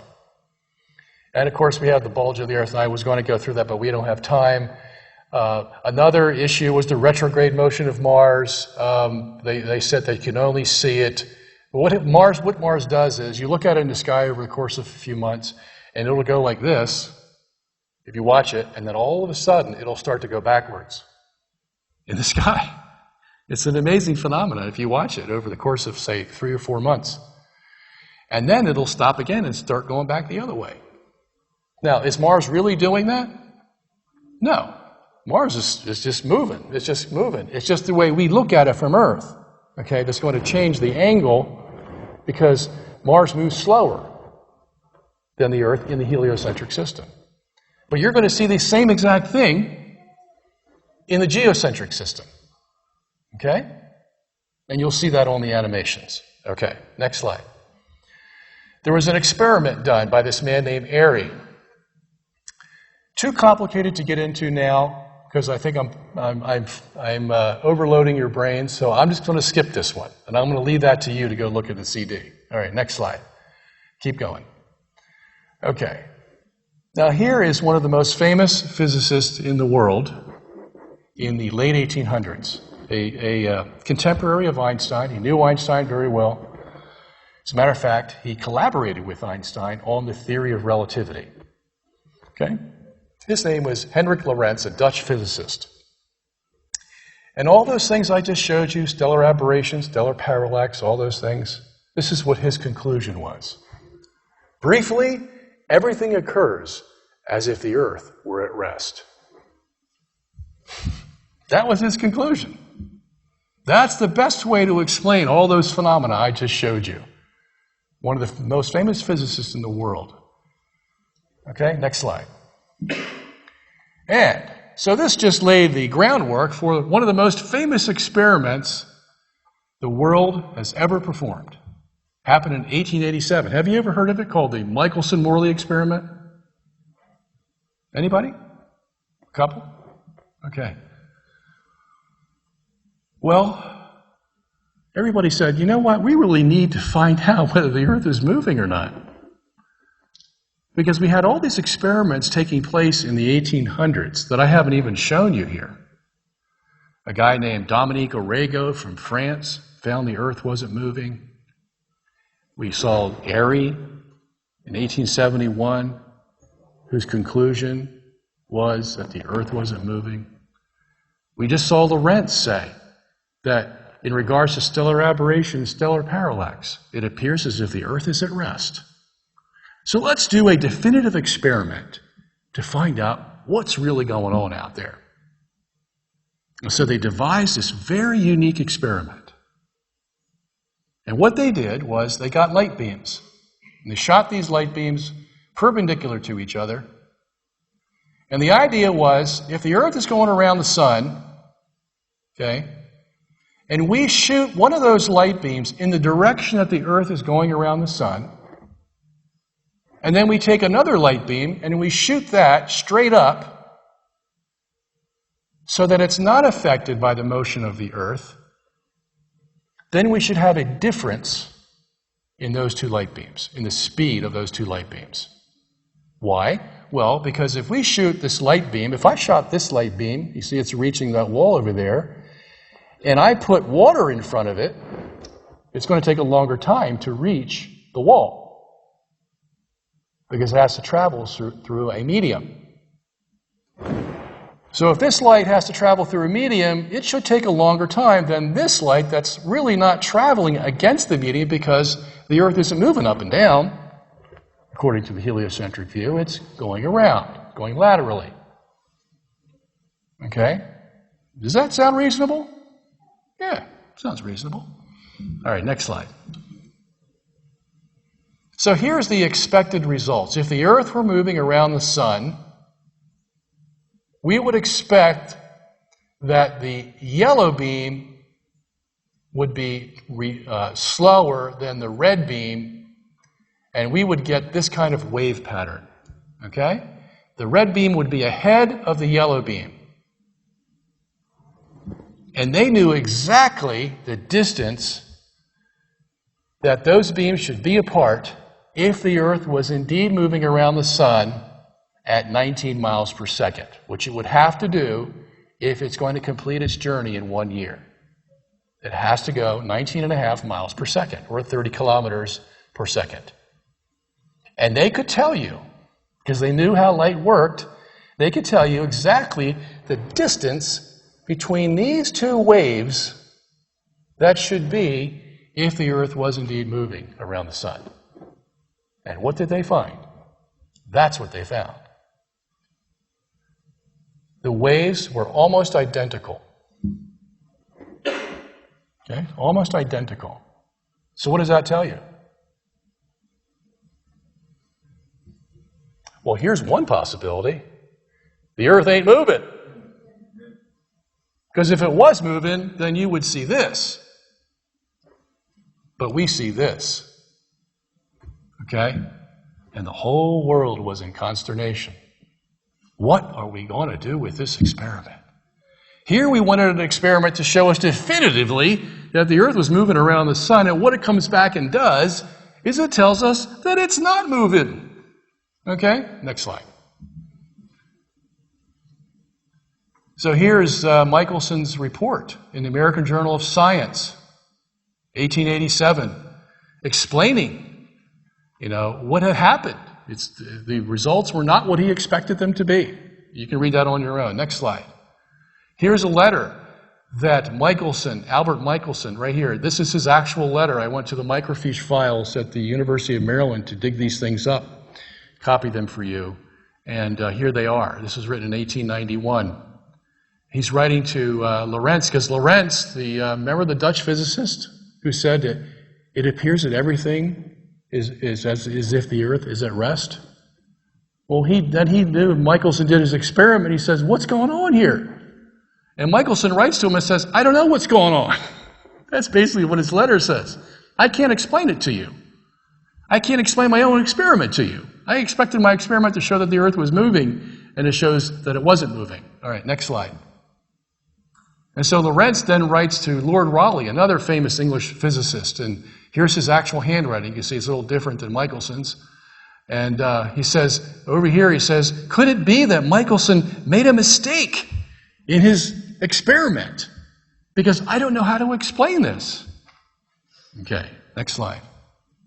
And here's the actual English version of his, he says, can there be some point in the theory of Mr. Michelson's experiment which has yet been overseen? Did he miss something? Did he leave something out? Please help me. Next slide. All right, here's an historian, Bernard Jaffe, writing on this experiment. Here's Michelson himself. The title of the book is Michelson and the Speed of Light. And he says this, the data from Michelson's experiment were almost unbelievable. The so-called ether wind had no effect whatever on the velocity of light, whether the beam was traveling with the wind or across it. There was only one other possible conclusion to draw, that the Earth was at rest. This, of course, was preposterous. Okay? Next slide. Here's another one, written in 53, I think. Relativity for the Layman, written by James Coleman, another famous physicist. He says, the easiest explanation of Michelson-Morley was that the Earth was fixed in the ether and that everything else in the universe moved with respect to the Earth and the ether. Then we on Earth would not experience an ether wind, thus making the detection of the ether impossible. Such an idea was not considered seriously, since it would mean, in effect, that our Earth occupied the omnipotent position in the universe, with all the other heavenly bodies paying homage by moving around it. So, talk about philosophy. Remember we talked about philosophical bias? Okay? Well, we just can't have that. You see? So we know we think these men in white lab coats are all very honest, and some of them are. Okay? But when science rubs up against their philosophical biases, yeah, there's a lot of twisting that goes on. And this was one of them. Okay? Next slide. This was written by another physicist, G.J. Whitrow, in 59, I think this was, Structure and Evolution of the Universe. He says here, it is both amusing and instructive to speculate on what might have happened if such an experiment, that is the Michelson-Morley experiment, could have been performed in the 16th or 17th centuries when men were debating the rival merits of the Copernican and Ptolemaic systems. The result would surely have been interpreted as conclusive evidence for the immobility of the Earth, and therefore as a triumphant vindication of the Ptolemaic system and an irrefutable falsification of the Copernican hypothesis. Now that's a physicist telling us that. Okay? So if the Pope who chastised Galileo had the Michelson-Morley experiment, it would have been a slam dunk. All he would have to do is show Galileo, see, this experiment says the Earth doesn't move. And the case would have been over. There would have been no tortures, no long, drawn-out drama at all. All right, next slide. Here's Lorentz writing again to Fitzgerald, another Dutch physicist. Actually, he's a physicist from Ireland, very famous physicist of his day. And so these guys are kibitzing back and forth about how they're going to explain away the Michelson-Morley experiment. What can we do? And so they devise this scheme that says, I know, what we'll do is we'll say that the reason that yellow wave is really close to the red wave is that Michelson's apparatus, the experimental apparatus that he used, shrunk just enough to make those waves coalesce instead of being spread apart. That's what these guys are writing. These are grown men now, okay? All right? Next slide. And so what we have here is the contraction theory, that when matter moves, it contracts. and just enough to hide the fact that the Earth seems to be still in space. Okay? So if we contract the apparatus, what that will allow us to do is to go back to this thing here. Okay? I'm sorry, it will allow us to keep everything, in other words, we will be able to explain why there was a coalescence of the waves and not this. Next slide. Oh, we'll go back to that slide for a minute. And he actually put it in an equation. The new length, that's length prime, equals the old length times this equation here. 1 minus v squared over c squared. V squared is the velocity the Earth is going. C squared is the speed of light. And since we squared them, we have to get the square root of them, and that's the formula that we're going to use. Very convenient formula, just an ad hoc formula. Nobody knew whether it was right or wrong or indifferent, but it worked to make it appear that the apparatus shrunk. Next slide. Now, Albert Einstein came along, okay, and he says in 1924, soon I came to the conclusion that our idea about the motion of the Earth with respect to the ether is incorrect, if we admit Michelson's null result as a fact. This was the first path which led me to the special theory of relativity. Since then, I have come to believe that the motion of the Earth cannot be detected by any optical experiment, though the Earth is revolving around the sun. Here's a great scientist for you.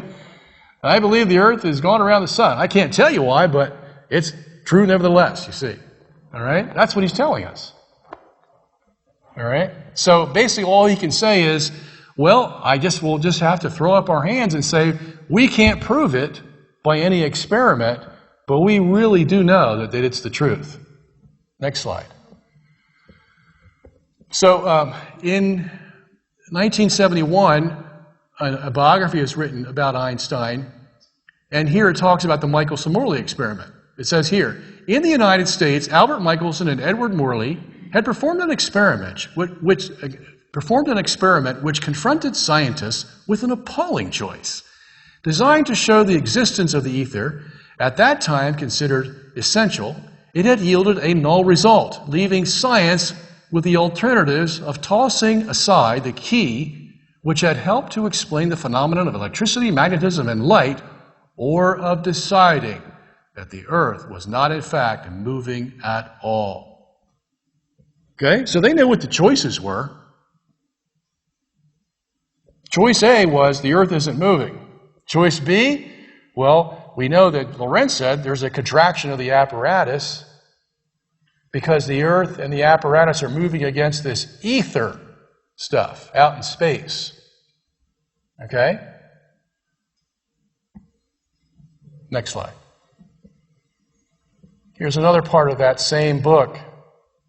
After the Michelson-Morley experiment, there seemed to be only 3 alternatives. The first was that the Earth was standing still, which meant scuttling the whole Copernican theory and was unthinkable. Okay? Philosophy, yeah. Unthinkable. Now think about it. Why would it be unthinkable? Well, remember what we covered in the first part of the lecture?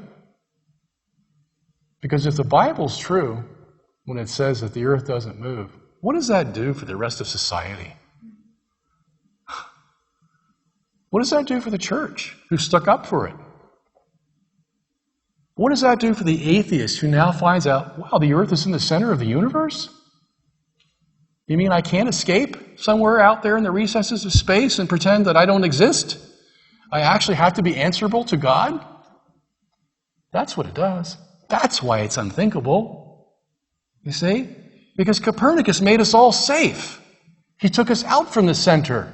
Said we didn't have to worry about all that stuff. Okay? I can go on and live my life the way I wanted to because I got rid of God. God is dead, you see. But now God's very much alive. He's knocking on the door. Knock, knock. See this experiment I just gave you, Michelson-Morley experiment? And didn't I give you a couple other experiments before that? George Airy and Dominique Arago and stellar aberration and stellar parallax. You got them all explained from the geocentric point of view. I'm giving you all the answers you need. You just keep running away from it. And now you've come up with this absurd theory that when matter moves, it shrinks. And just enough to hide the motion of the earth, to make it look like it's standing still.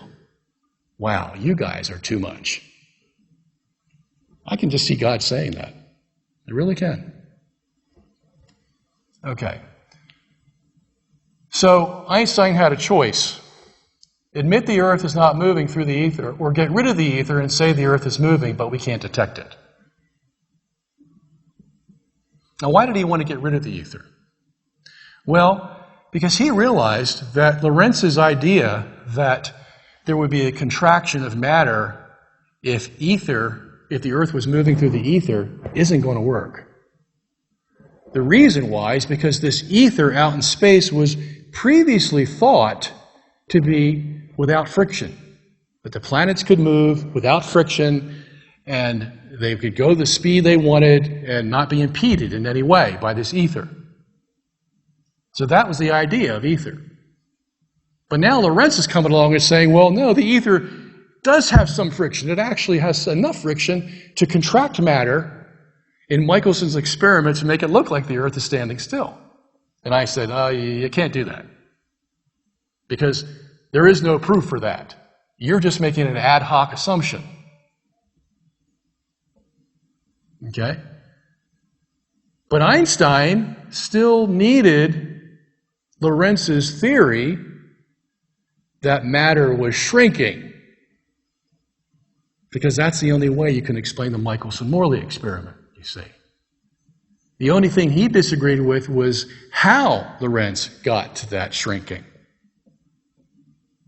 So Einstein had to come up with another theory. And what do you think his theory was? It just happens. It just is. It's a principle of nature. We can't explain it. It just is. As a matter of fact, during his day, Einstein was accused by many philosophers of violating the metaphysical principle of cause and effect. Because he was saying there was an effect without a cause. And if you're a scientist, you don't have effects without causes. All of science is built on effects that are made from causes. But here's the greatest scientist in the world telling us, well, we can't explain it. We know it has to be true. It has to be true that there is a shrinkage of the apparatus. Because why? We know the earth is going around the sun. We know that has to be the case. Okay? And let me tell you this, Einstein was virulently anti-Christian. Okay? So if you don't want God in the equation at all, yeah, you're going to try to find some way out of this problem, even if you have to violate your own science to do so. You violated the principle of cause and effect. Okay, next slide.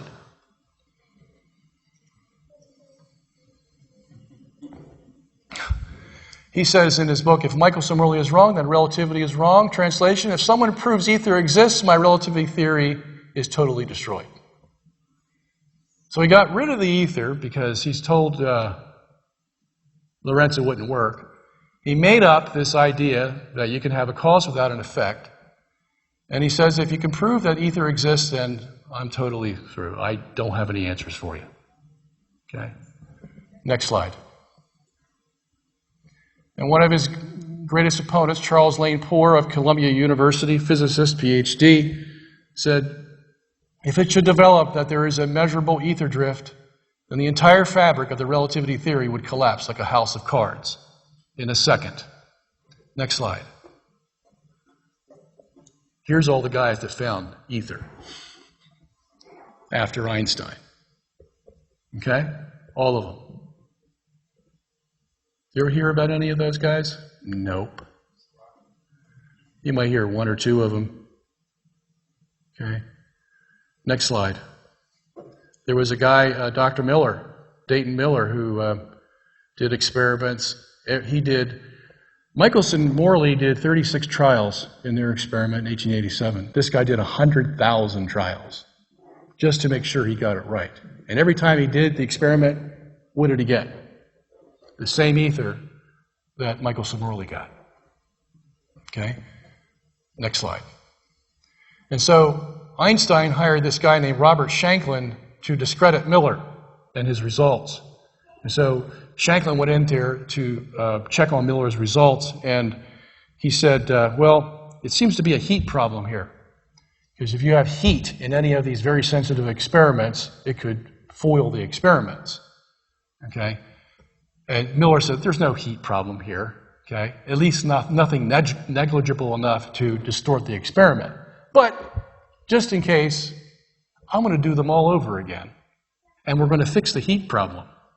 Okay? So that's what he did. And what happened? Well, Shanklin ignored all those experiments where the supposed heat problem was taken away. Why? Because he was enamored with Albert Einstein. Because Albert Einstein had saved the world from having to go back to the Christian dogma that the earth was in the center of the universe. I mean, you don't want to mess with that. Okay? All right, next slide. Now, we have a whole thing in the DVD on Michelson-Morley experiments. So everything I'm telling you and more is available in that DVD for you. And this is 40 minutes long. So I go into every little nook and cranny of it so you can have all the information in front of you. And again, it's not me telling you this. I'm just the spokesman. I'm not making this up. I get all the information I'm telling you from the very scientists who examine these experiments, okay? And I'm just bringing it to you. All right, next slide. Next slide. This, the GPS. Yeah, let me go through this. What time is it, by the way? How much? 6 to 9. When are we supposed to end? That's good. So we want to leave some room for questions. So. Yeah, leave a room for questions. Yeah, okay. So 10 o'clock, is that reasonable, or? 9:15, you'll be wrapping up about 9:30. Is that right? Okay. All right. So let me just touch upon this. No, wait a minute. Actually, what we should do, because they can look at this in the DVD, let's keep going forward until I tell you to stop. Keep going. Keep going. Keep going. Just keep clicking. Okay. Stop here. Go back a little bit. One more? Yeah. Go back another one. Okay, right here. All right, let's just shift gears here a little bit, okay? Let's talk about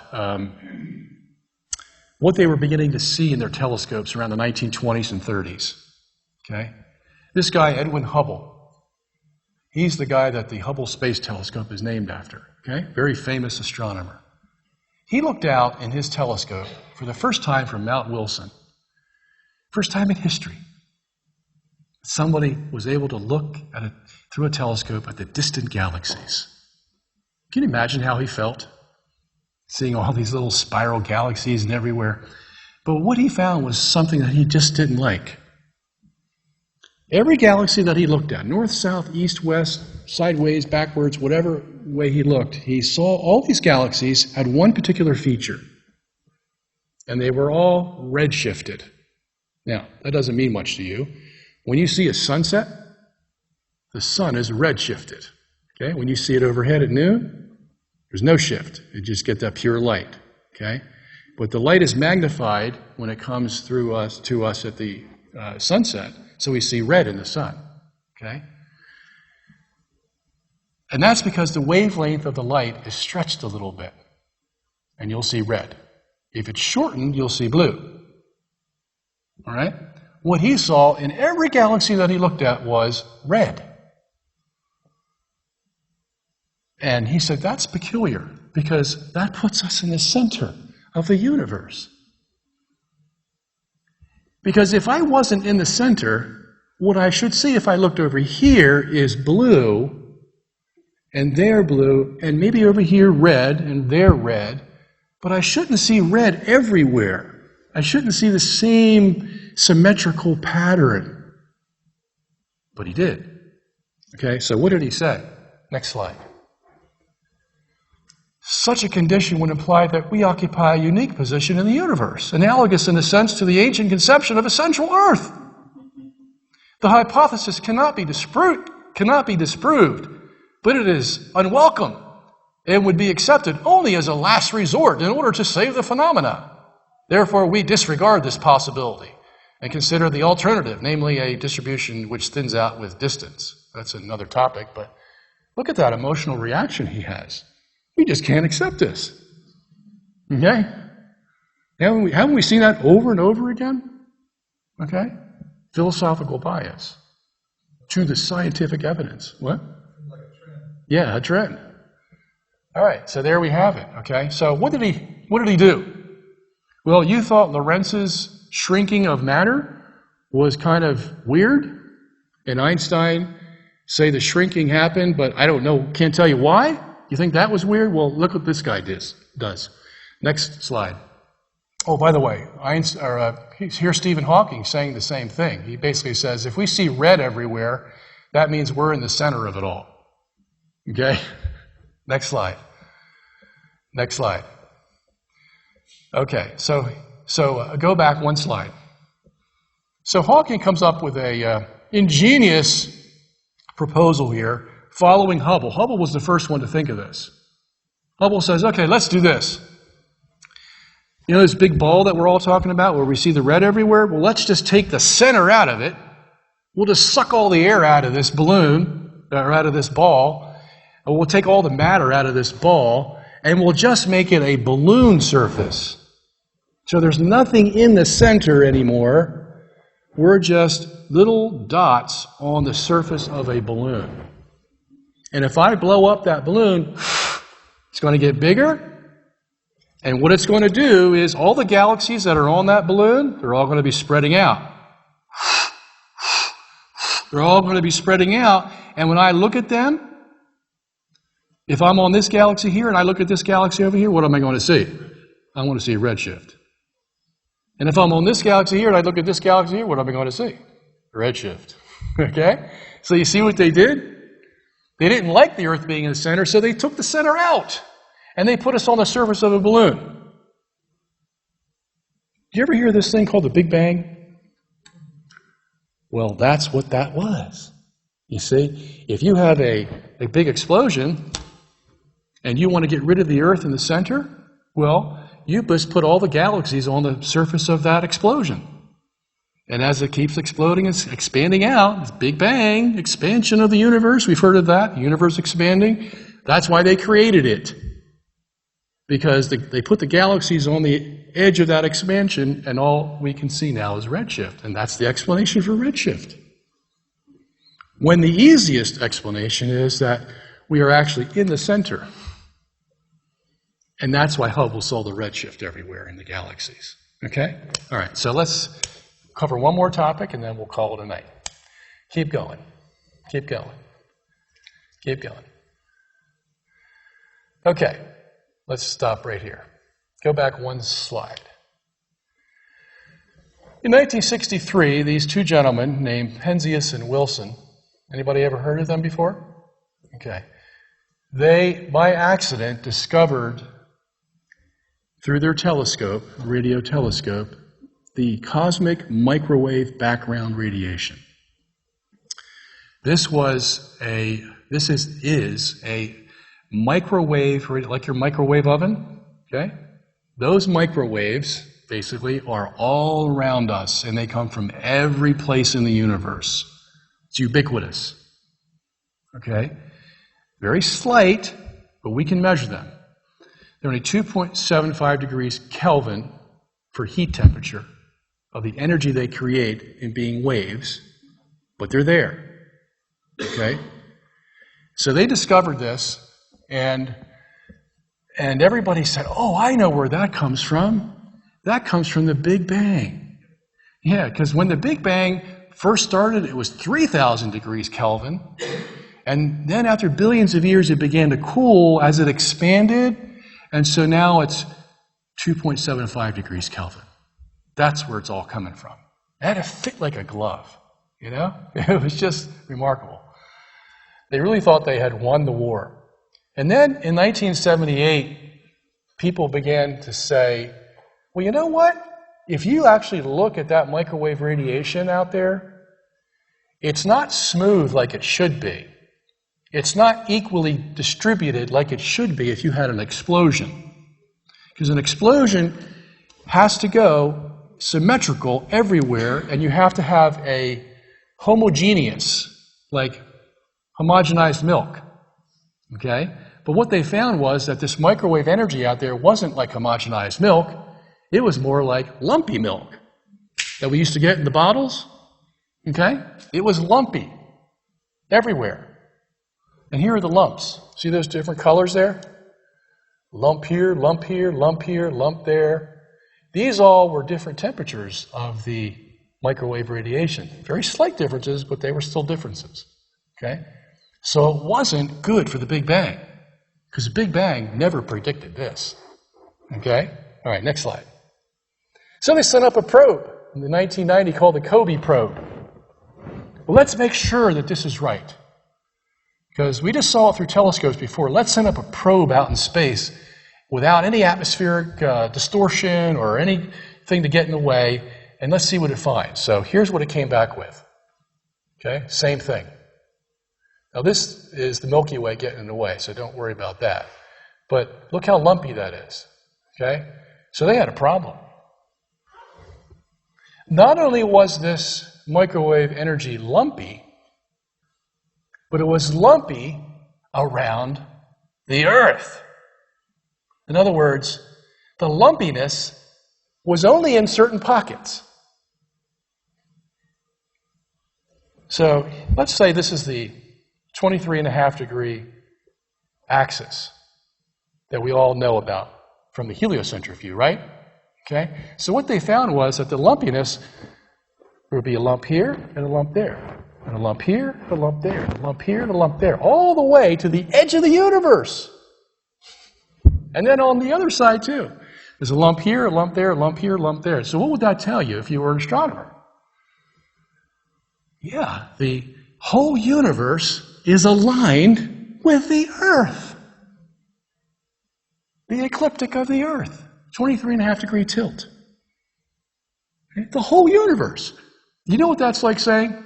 That's like saying that a P is what is aligning the Milky Way. Because that's a big universe out there. And yet that's what they found. So they're scratching their heads. So not only is this stuff refuting the Big Bang, it now shows the Earth is what? Back in the center of the universe again. Remember Hubble tried to get it out with his balloon? Well, the microwave energy put it right back. So God's knocking on the door again. Yeah, you managed to escape that Big Bang stuff, huh? You know, with your excuse. Okay? And now I'm coming back, knocking on the door. Here's this microwave energy. How are you going to explain that? Okay? So they sent up another probe. In 2001, let's keep going, called the WMAP probe, Wilkinson Microwave Anisotropy Probe, in case you want to know. And what did it come back with? Do those pictures look similar? Yeah. Here's a spot, there's a spot. Here's a spot, there's a spot. Here's a spot, there's a spot. It's identical. And this had more sophisticated instruments, less likely to have any error, and that's what it came back with. But in more detail now. Okay? So they were stuck. So then all the magazines started to come out with, the Earth is in the center of the universe.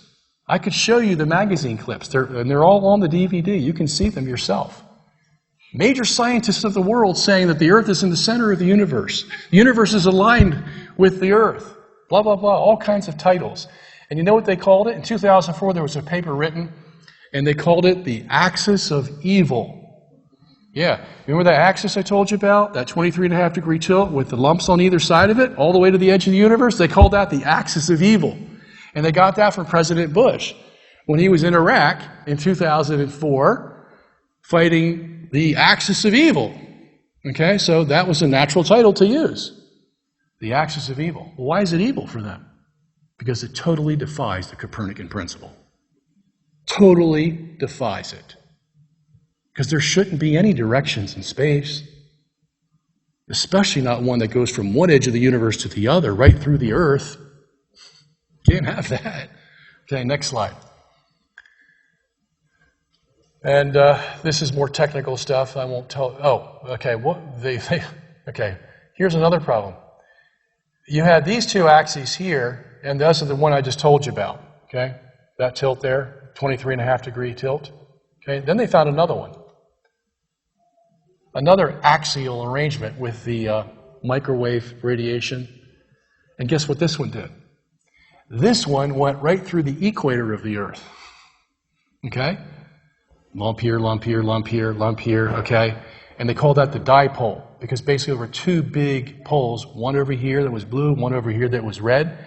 And if you put it in the center of this dipole and the center of this one, and it would go right through the Earth's equator, or what they call the equinoxes. Okay? So now you had two directions in space that goes from one edge of the universe to the other. One on the Earth's equator and one on the Earth's ecliptic. So that's like an X. How much more perfect of a design of the center can you get than having the Earth right in the X, the middle of the X of the whole universe? Okay? All right, so next slide. Next slide. Here's a magazine article in 2007, Astronomy Magazine says, why is a solar system cosmically aligned? Okay? Well, that's another way of saying, why does the Earth look like it's in the center of the universe? Okay? But he changed the title a little bit. Let's put solar system in there so we don't shake people up. Okay? But it's really the Earth that he's talking about. This guy's in our movie, Max Tegmark, physicist from MIT. He basically changed his mind during the movie. He told us, I don't have an answer for you. See, we got him, right after he saw the WMAP probe and its results, we interviewed him at MIT. He says, well, you know, there might be a mistake here with this WMAP probe. I mean, I know what it says. It looks like that the solar system is aligned with the universe. I just don't want to make a decision yet. And then, just when we were about to close up the movie in production, the European Space Agency, in cooperation with NASA, came back with another probe that they'd sent up in 2009, and the results came back in 2013. And the results were exactly the same as the two previous probes, the COBE probe in 1990 and the WMAP probe in 2001. And so we interviewed Dr. Tegmark after the Planck probe results were released. And he said, yeah, I have to admit to you, I was rather bothered that the microwave is aligned with our solar system. I was very bothered about that. But I have to go by my brain and not my guts. I can't deny it. That's what he says in the movie. Okay? This is an MIT. This is one of the greatest astrophysicists in the world today. Okay? Admitting it right on camera. All right. Here's another guy, Dr. Lawrence Krauss, Arizona University. Check this out. But when you look at the CMB map, now the CMB map is the cosmic microwave background radiation, okay, I just told you about, okay? You also see that the structure that is observed is, in fact, in a weird way, correlated with the plane of the Earth around the Sun, the 23.5 degree tilt. Is this Copernicus coming back to haunt us? That's crazy. We're looking out at the whole universe. There's no way there should be a correlation of structure with our motion of the Earth around the Sun. Now remember, he's a heliocentrist, okay? The plane of the Earth around the Sun, the ecliptic, that would say we are truly the center of the universe. One of the most famous physicists in the world today, Lawrence Krauss. Okay? So like I said to you, I'm not making this stuff up. I'm just bringing it to you. Okay? These are the guys, the physicists who are saying it today. All right? So I think that's all we have time for tonight, and I'll take some questions now for, 15 minutes or so, and then we'll have to wrap it up. So, okay? All right. So, anybody have any questions out there? Yes, sir. Okay. So, one question I had to do with the geosynchronous orbit, but it's in the DVD and you didn't cover it. But yeah. Could you briefly answer how they can stay out there and can you explain how they can be there without the Earth moving? Right. Okay. So in the heliocentric view, where the Earth is rotating, you have a satellite around the equator, and it has to move 7,000 miles per hour in order to stay up with the rotation of the Earth. Okay? The Earth rotates at 1,000 miles per hour at the equator, but since the satellite is so many thousands of miles out, it has to go 7,000 miles per hour to keep up with the rotation of the Earth. And so it's going to stay above one point of the Earth. Okay? Let's say what? And what's on the equator? Well, actually, some of these satellites, what they will do is they will make crazy eights. They will go up and down over the equator and back under the equator and over the equator again, because it all depends on the tilt that they're put in orbit. The bigger the tilt, the more they will go above the equator and below the equator. Okay? If the tilt is 0, they're going to stay around the equator. All right? But nevertheless, they have to go 7,000 miles per hour, okay, to stay up with the Earth. And it looks like they're staying above us. Okay? That's what we call a geosynchronous satellite. Okay, so second question, or last one, is this. Have the space travels out to the moon and back, if we did do that. You don't believe that? I don't know. But, go ahead. But anyway, has NASA had problems with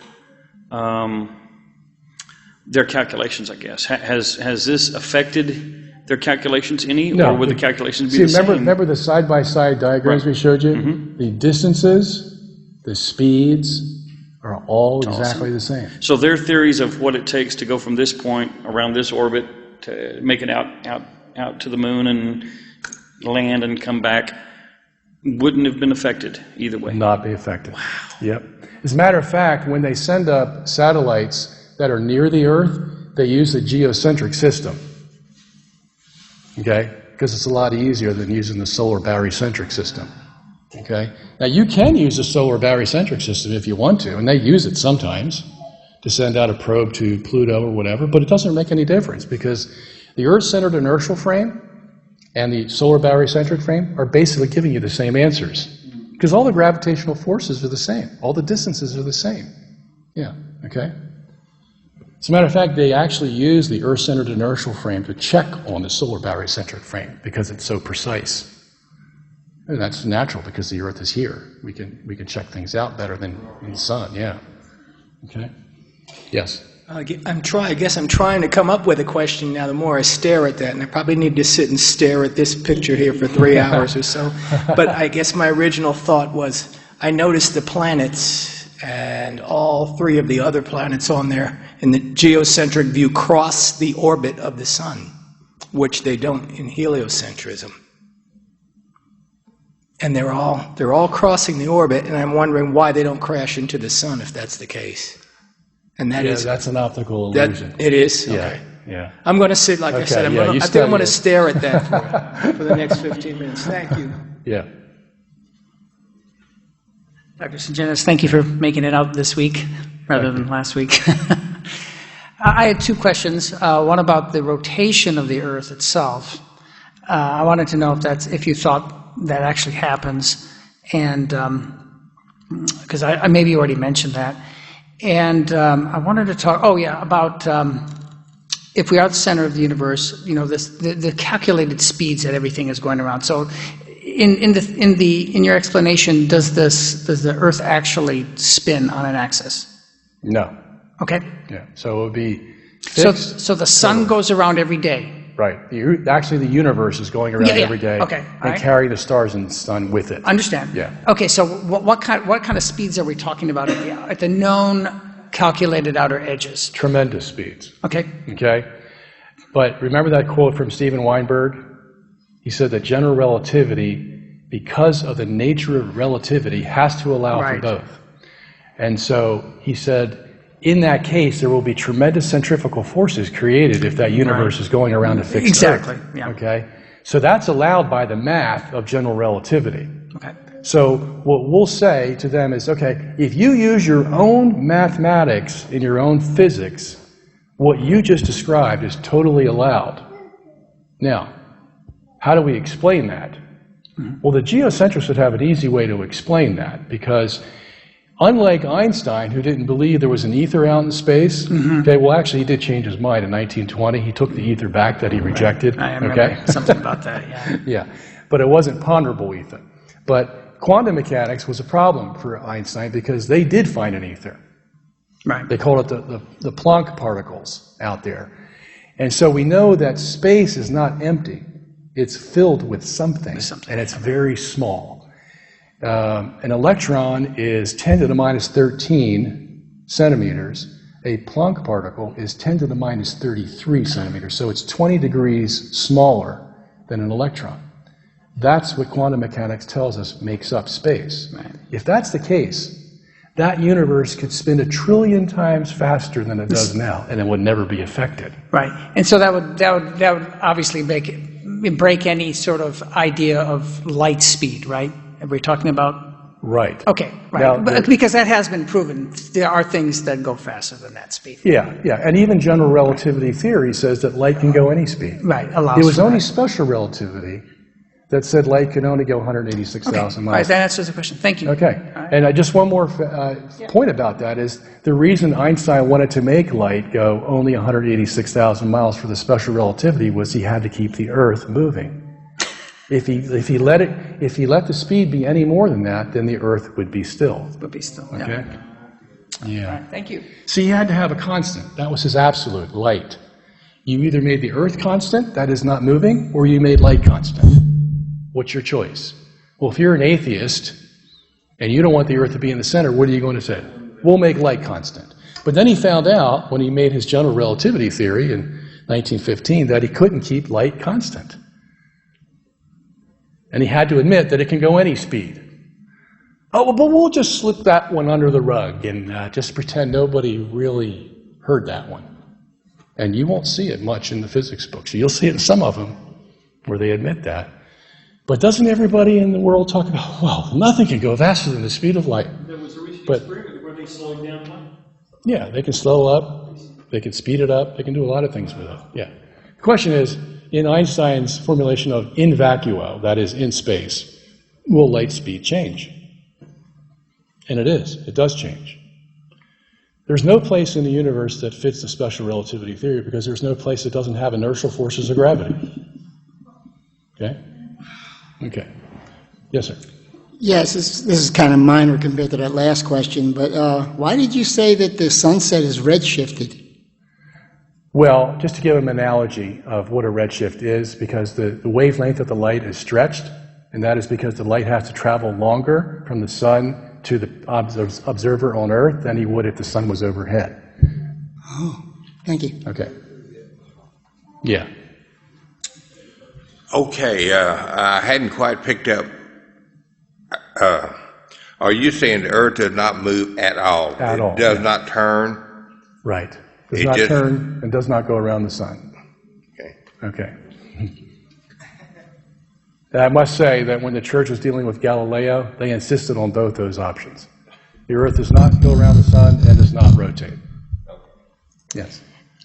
I understand that God creates things for a purpose, and I know why he created the Earth, but is there an explanation scientifically why we need all the planets? Is it the force, and why so many stars? Yes. Because in order to keep the Earth in the center and not moving, you have to have all those stars out there to balance everything.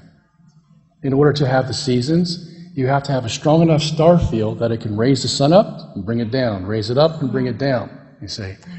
And you have to have not only the proper amount of stars, but you have to have them spaced properly in order to create the exact forces we need to create life on Earth.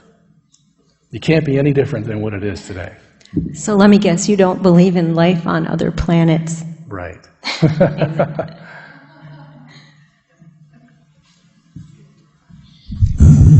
I'm not sure how these balloons that would circumnavigate the globe at some altitude, I think it's 30,000 feet or something like that, they were traveling at 180 miles an hour, but it felt like there was no wind, and relative to the speed of the Earth. And of course their explanation was they were going against the rotation of the Earth. I'm sure you've explained that and have no problem with that, but it, you know, yeah, I'd love. Yeah, it love usually does go. So what happens there is that the star field that's rotating around the fixed Earth, that's going to create the same forces, inertial forces, centrifugal force, Coriolis force. That's what makes the hurricane spin in a certain direction. Okay. In the north, they're going to go counterclockwise. In the south, they go clockwise. What's causing that? That's the Coriolis force. Okay? So in a geocentric universe, the Coriolis force is a real force. And when that star field goes around a fixed Earth, it's going to create a different direction of the force than it is when it's on the bottom of the Earth. And that makes the hurricanes go in a different direction. Okay? So to answer your question, whatever forces they felt, okay, are going to be created by that field going around a fixed object. And you're going to get the same effects if that object is rotating in a fixed field. Same thing is going to happen. And then the moon, we always see the same face of the moon. We never see the backside of the moon. Right. Can you explain that? Yeah, well, that means it rotates once every revolution. We don't know how it happens, but it happens. Yeah, because it would have to rotate at least once. Yeah. Can I ask one more? Sure. Yeah. I've heard so many people question whether or not we even went to the moon, and my father was an engineer that designed, one of the designers of the team of the lunar excursion module, and then they put it up for bid and someone else got to build it.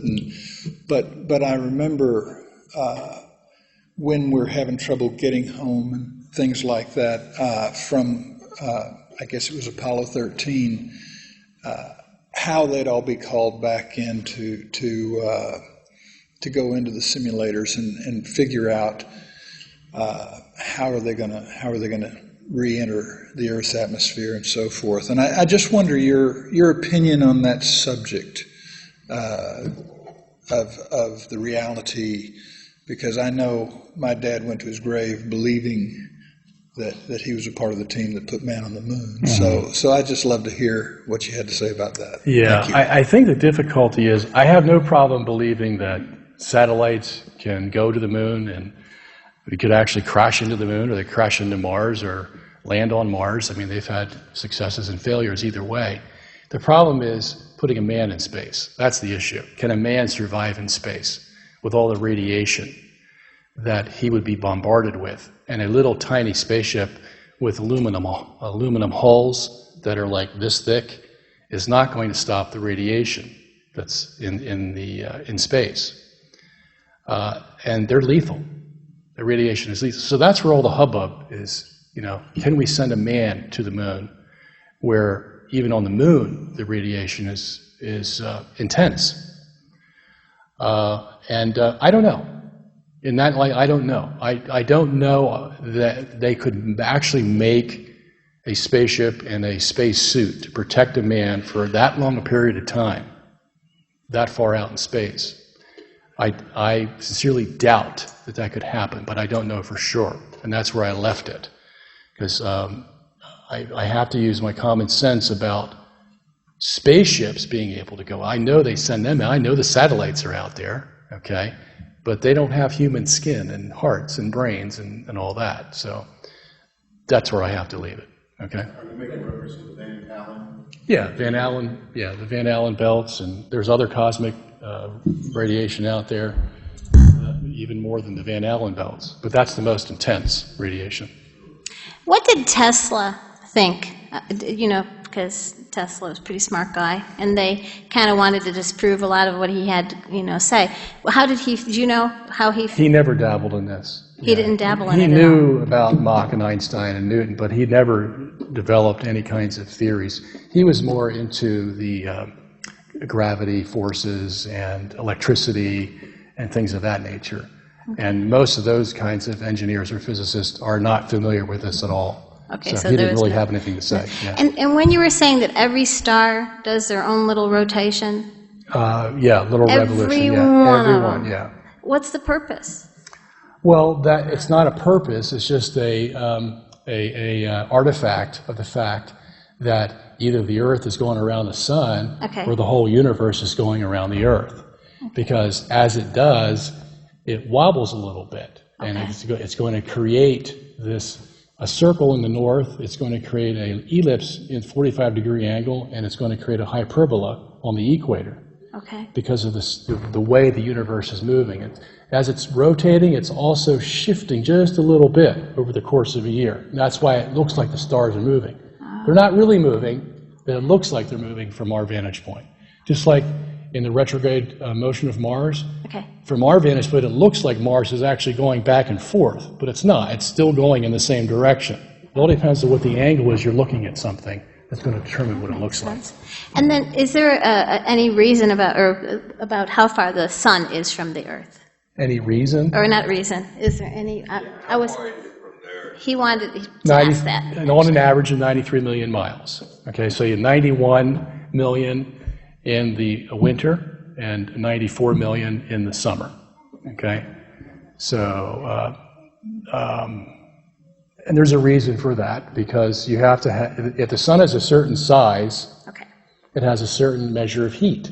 Yes. And so you're going to have to keep it away from the Earth a certain distance so that heat is minimized to the point where life can exist on Earth. That distance is 93 million miles due to the mass of the sun and the energy output that it has.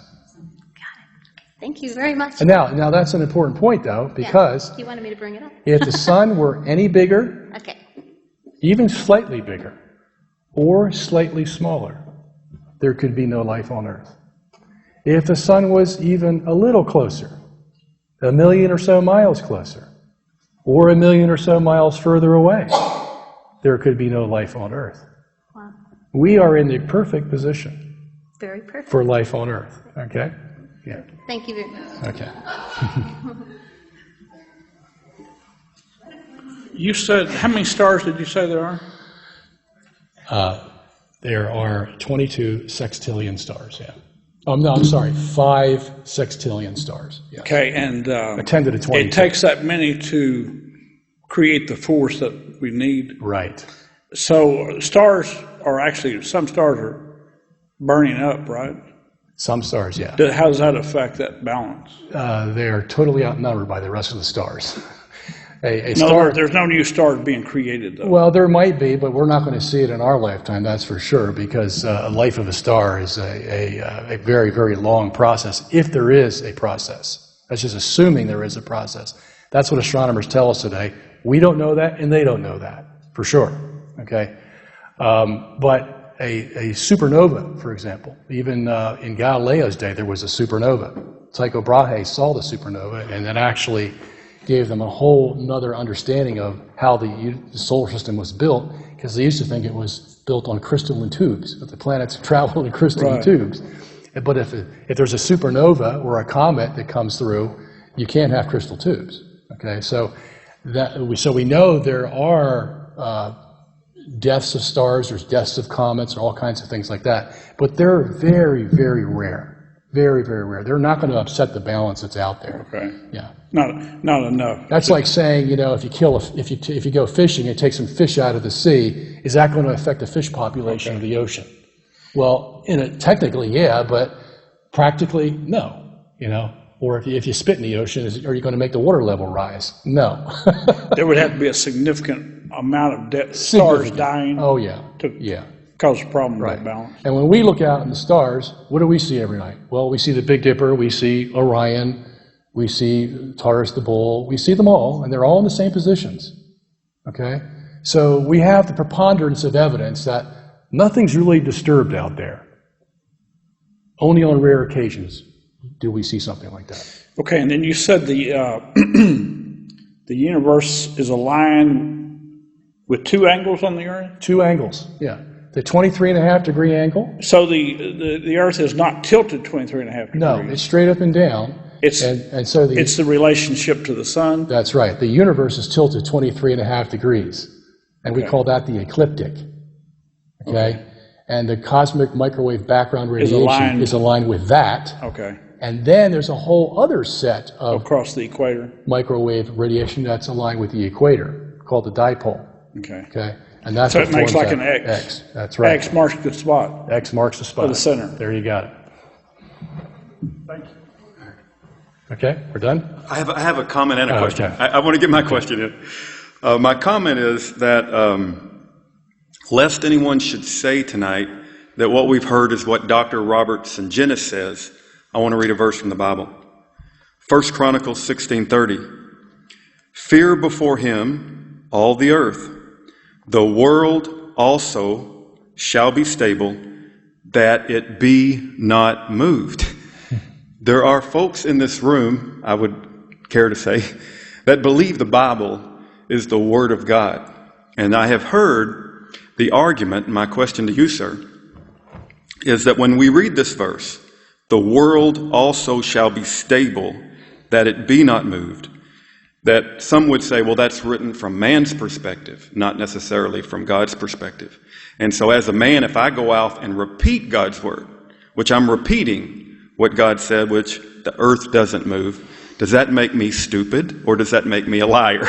And so my question to you is, what do you say to those that say this verse is man's perspective and not God's perspective? Well, actually, if you read the context of 1 Chronicles 16 and the other passages where that very similar passage appears, what you see is God is using that as a verification of his trust to man.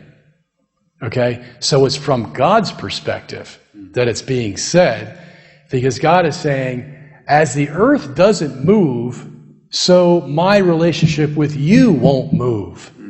Okay? So one is verifying the other. God can't think of anything better to use as an example of his trustfulness than the fact that the earth doesn't move. Okay? So there you have it. Amen, It's just totally opposite what he said. Now, that's coming from the context of the passage. You see, that's how you get that understanding. You have to read the whole of 1 Chronicles 16. Amen. Okay. I want to say there, as an announcement, I know Pastor Broden may want to close this down, but there are family-sized King James Bibles just outside the door. There's like 25 of them. Please take 1, 2, or 3, but take them and give them to people. So they're there for free, and also as well as Dr. Guinness books if you want him to sign them or whatever the case may be. But please take a family King James Bible. And Pastor Broden. Thank you. Okay, I want to thank you all for coming, and I'll give him a round of applause to Dr. Guinness. One more question, and then after he answers this question, we'll dismiss. Do take a look at the table and at his material out there and purchase them to support his ministry and his effort to bring this information to others. You may be seated. The idea of geocentrism is new to many of us, for we were raised on a heliocentristic system. But there's also an idea that's being resurfaced now called the flat earth theory. Are you familiar with that? Yeah. And can you give just a brief evaluation of why that is not tenable and not demonstrative of truth? Okay. Let me first say that the flat earth believers are trying to go by what they think the Bible says.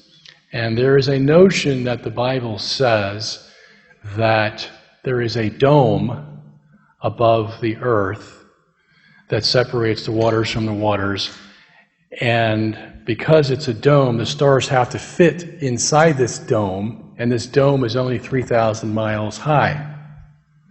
And that's what scholars think was an ancient view of an interpretation of Genesis, and they think that they're being faithful to the Bible when they hold that theory. And that theory requires you to believe in a flat earth. Okay? So you have this flat earth, and you have this dome over it, okay, and the stars fit in the dome somehow, and that's how we see them. But that very idea is going to cause problems for them, because we know that those of us who I live in Pennsylvania, I see a certain set of constellations in Pennsylvania that the man in Australia does not see. Okay? I see the Big Dipper up here, I see the Little Dipper, and I see Taurus the Bull, all going around the North Star of Polaris. And down south, they don't see those at all, and they'll never see them. Okay?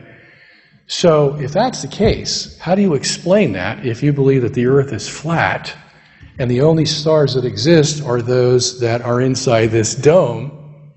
Because at any point on this flat earth, you're going to be able to see all the stars. Okay? But you can't. Practically speaking, we know you can't. We know that those in Australia see a whole different set of stars than I do in Pennsylvania. Yes? But that dome that they spoke of, it could be that pre-flood, that there was some sort of sphere above the earth that was the cause of the rain. Repeat the question. He says that the existence of the dome could be supported by the fact that it held back the water that was used in the flood. Is that what your theory is? I was just saying the water that could never rain, the water came down from above and from the mountains below. It could be, I mean, the nostrils on dinosaurs were no bigger than the nostrils on a horse, so maybe the barometric pressure was much, much greater pre-flood, so maybe there was some sort of ice sphere that caused that rain that flooded the earth. Yeah. The problem I have with that is when you look at the Hebrew word rakia, which is the word firmament, that we translate as firmament, and that's a pretty good translation because it means firm. The firmament is hard in one sense, but that Hebrew word also means it's flexible too. Hard and flexible. Okay. So I could see why somebody would say, well, hard, that means like a turtle shell, so to speak, and there's where you get the... Yeah, I understand that. I'm just talking about the dome idea itself. Just forget about the earth for a second, okay? I could see someone saying, well, hard sounds like and firm sounds like it could be a dome, but that's not necessarily the case, okay? And the problem you get into is Genesis 1, verses 6 to 9 says that the firmament was created on the second day. The whole second day was taken up with the firmament, so it's pretty important. And the firmament separates the waters from the waters, and the waters below are the waters on earth, and the waters above, okay, that's the question mark. What are they? Okay. For example, St. Augustine said, I can't see those waters, but the Bible says they're there, so they're there. Okay, so he believed the Bible. Then in verses 14 to 19 of Genesis chapter 1, it says that the firmament is the same word firmament, rakia. The firmament is the place where the birds fly and the stars are put into. Okay? So, we know today that those stars are thousands of light years away from us. Okay? That's what all those good instruments give us that I showed you, you know? So, and we don't see a hard dome out there. Okay? But we do see the stars, and the firmament has to be big enough for the birds to fly in and to hold all the stars. So that means the firmament is from the surface of the earth, basically, to the outer edges of the universe in order to accomplish what Genesis 1:14 and 19 is telling us. Okay? Now, I wrote a book on this called The First 4 Days of Creation. It's out there on the table if you want it. And it explains why this is possible. Remember the gentleman that came up here and we talked about what space was made of? Okay, and quantum mechanics has told us today that space is made up of very, very, very, very, very tiny particles. So small that you can't even imagine them. Much smaller than the atom. 20 orders of magnitude smaller than the atom. That's what they say is out in space. And you know what? That's as firm a substance as they've ever been able to discover. Okay? So it fits the idea of a firmament because it's firm, but it also fits the idea that it's flexible, that it can hold objects like stars and planets, okay? And that it can act as a medium for the universe. That, I think, is a much better explanation, scientifically speaking, than this idea that there's a dome out there, okay? And we know the Earth isn't flat because we're seeing different sets of stars in northern and southern hemisphere. So you can't explain that from a flat Earth, and I haven't found anybody to explain it yet. Yeah, but if you believe there's a flat Earth, oh, okay, all right. So we're mixing two things, dome and flat Earth. No, I've been on a plane that circumnavigated. No. Okay, all right, fine, okay. Did you say the Earth is not rotating? Right. And how did you explain Coriolis? Coriolis is explained by the fact that the stars, when they rotate around a fixed Earth, are creating the Coriolis force. That's what Ernst Mach told us is going to happen. That's what Einstein said. That's on a 24-hour cycle? On a sidereal rate, 23 hours, 56 minutes, 4.1 seconds. So the universe basically travels a little faster than the sun does. Okay, the sun lags behind. That's what goes around 24 hours.